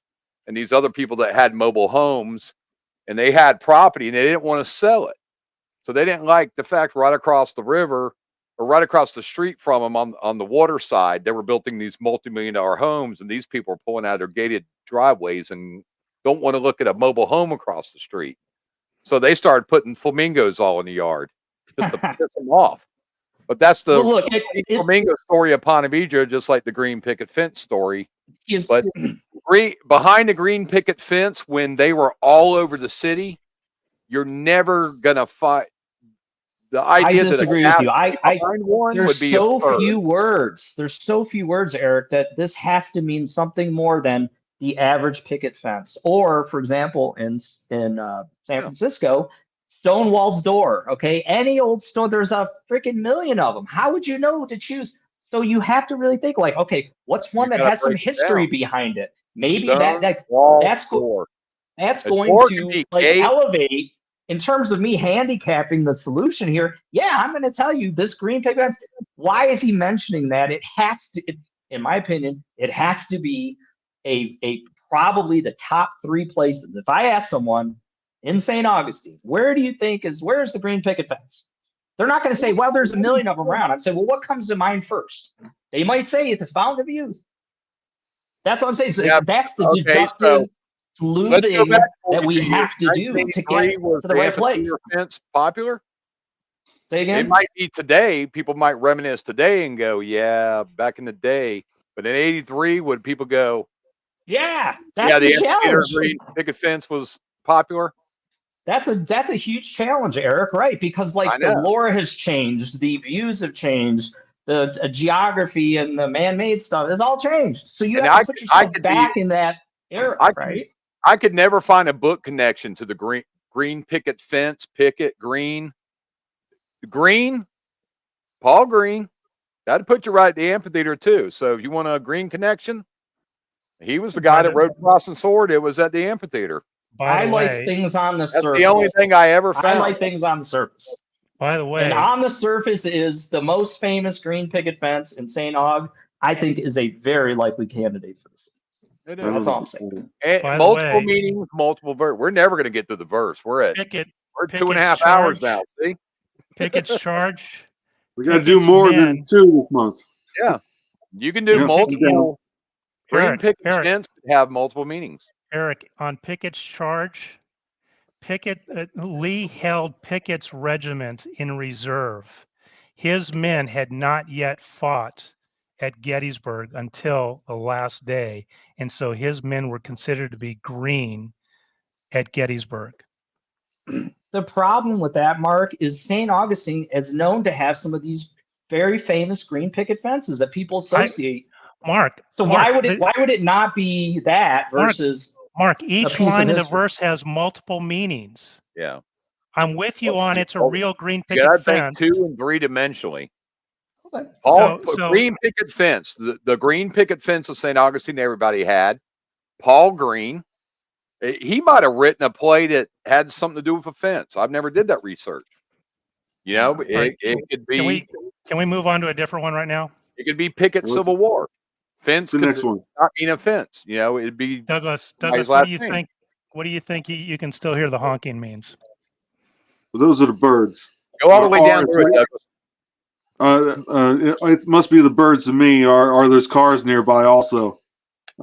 What's the next line? Well, I can't see it. What's the next line? Before you go, let me Silver do Salt. my version of you can still hear the honking. So Okay, do it. so we're all in agreement about the Saloy acrostic, right?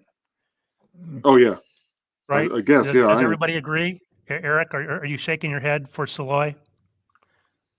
Eric? No, I'm on board with Sula. Okay. So now look at the end of you can still hear the honking.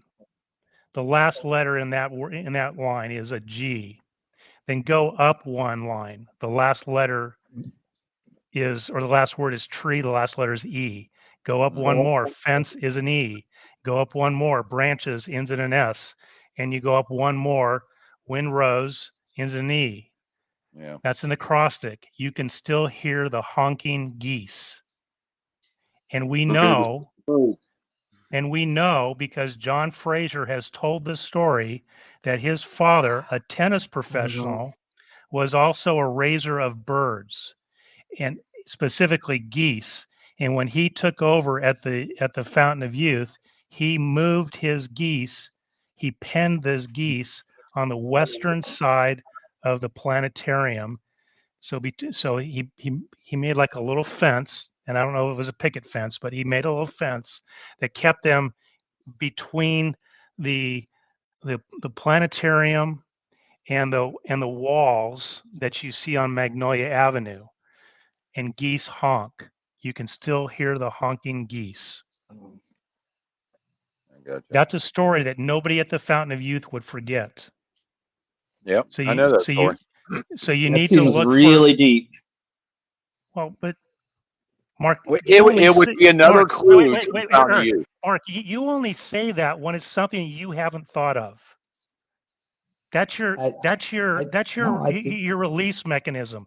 I haven't thought of it, so I'm going to accuse that as either being too stretchy, too deep, or too risky. Those are your three words that you like to use because you haven't thought of these things.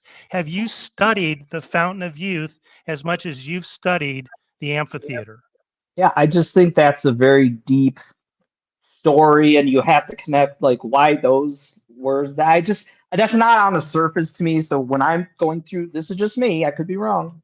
When I'm going through verses, I'm trying to take the most obvious, easiest thing that doesn't require a PhD or some really deep knowledge. Now, there's some certainly historical, research one has to do, but this one is just, it's not on the surface.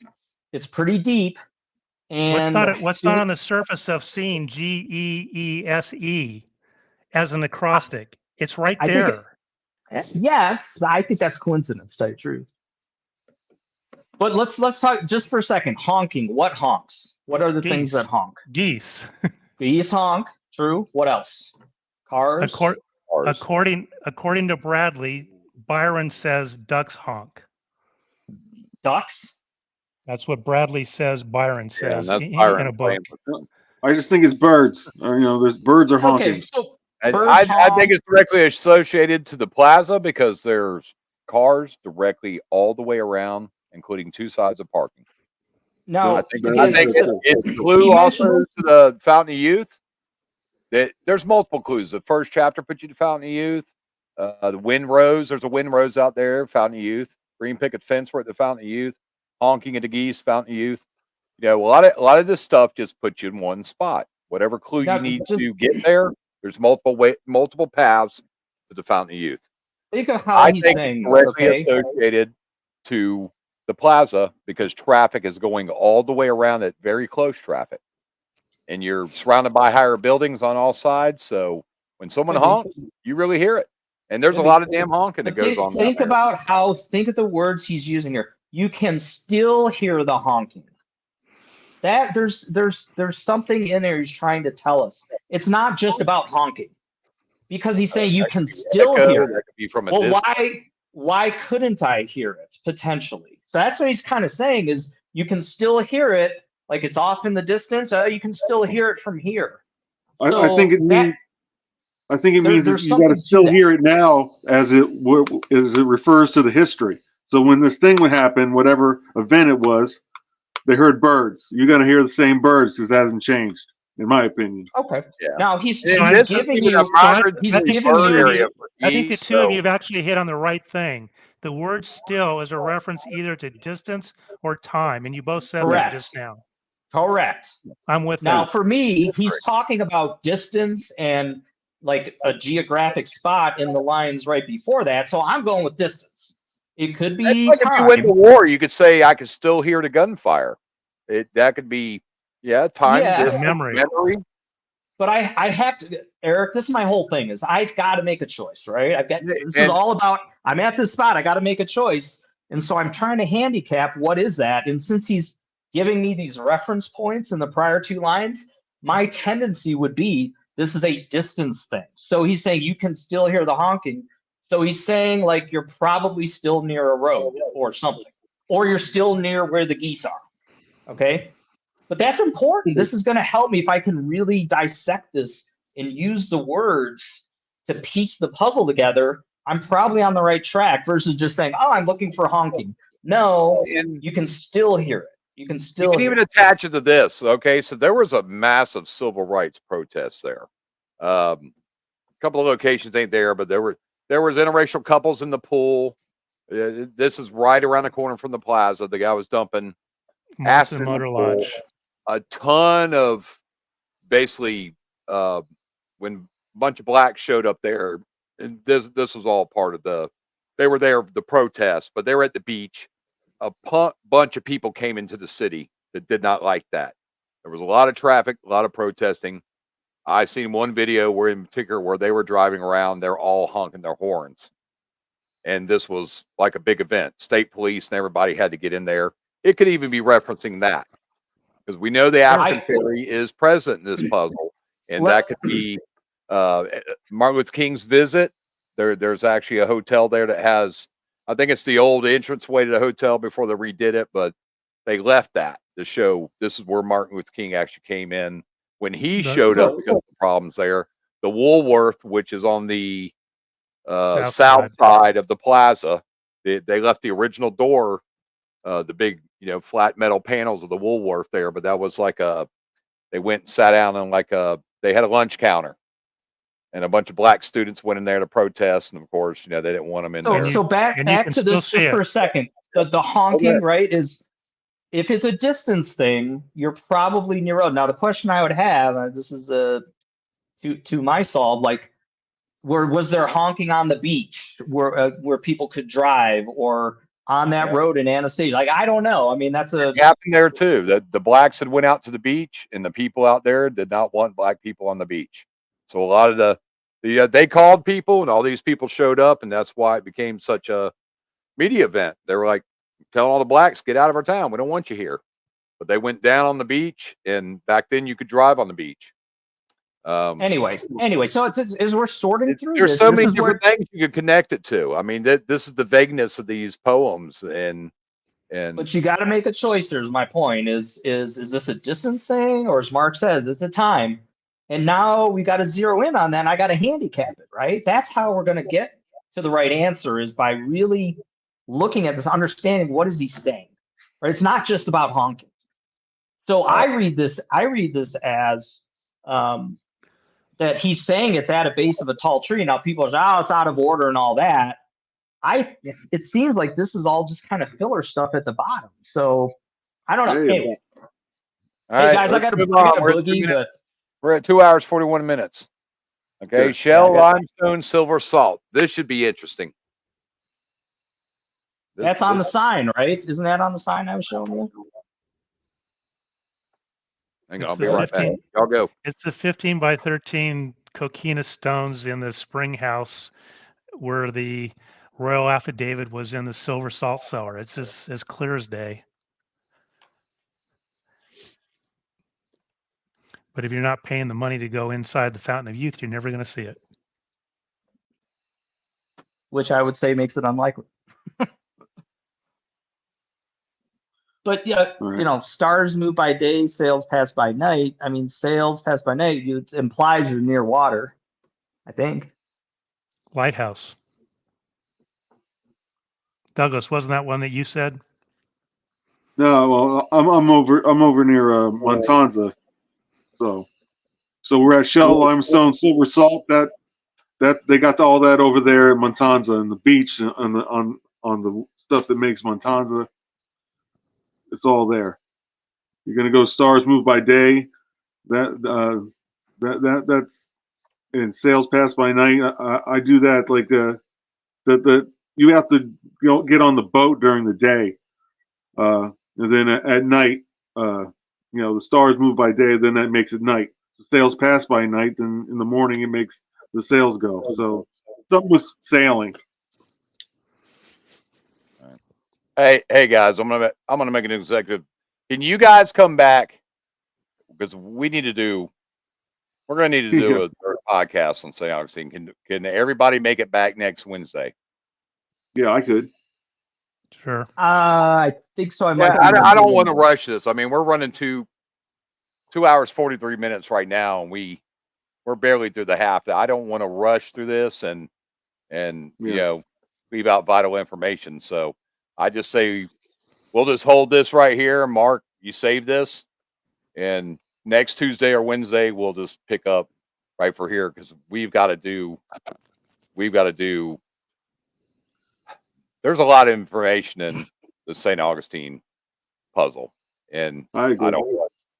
It deserves a third podcast because we could just keep sitting there and talking, and all four of us going back and forth with ideas. I mean, this is great, but I don't want to feel like we're rushing this, and I don't want to make these videos this long.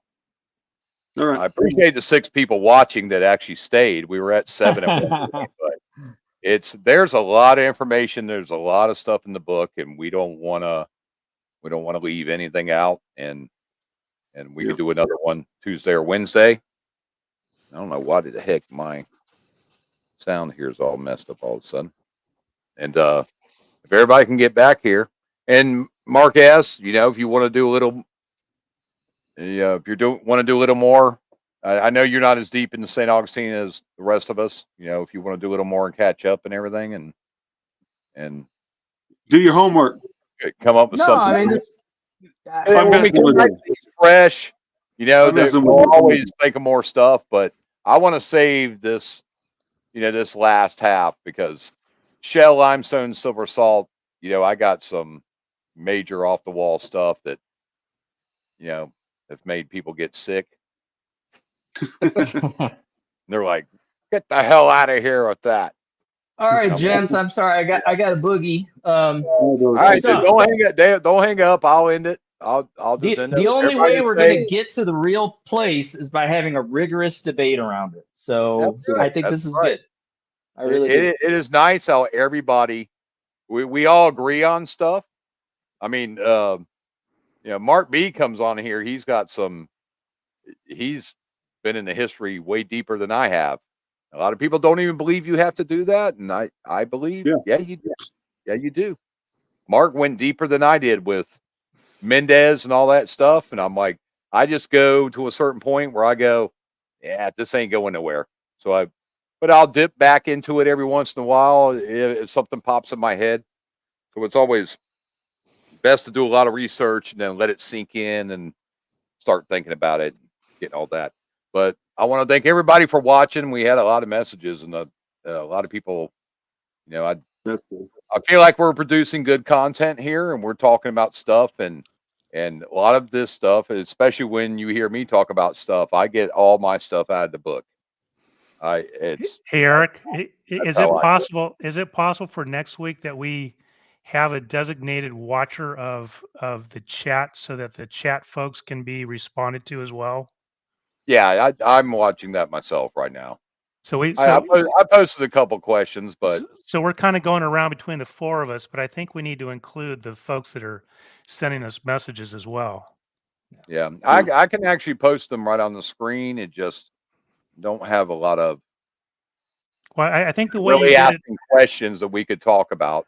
I think it's better if you do it the way you did it a little while ago, where you actually said somebody just asked this question, and then you put it up so we're not so that's not interrupting whoever us. Yeah, Then like I that mean, right there. I could throw them up there like that just at any time.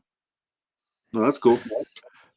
And then Someone and said, then "Why we does can it talk have about to be that most person and famous see if men?" and see if they reply back. Yeah. The answer to this to one me is is what there's gets us. 1,000 green fences. Yeah. I mean, it's vague. It's just like base of a tall tree.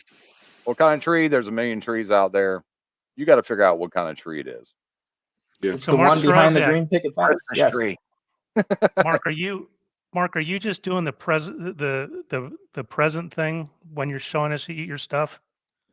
Yeah, I'm presenting a screen. I see that. You guys probably could too. So if you just hit present, and then you could share slides, or try better share the screen, because if you show slides, you can't see the pointer. Mouse.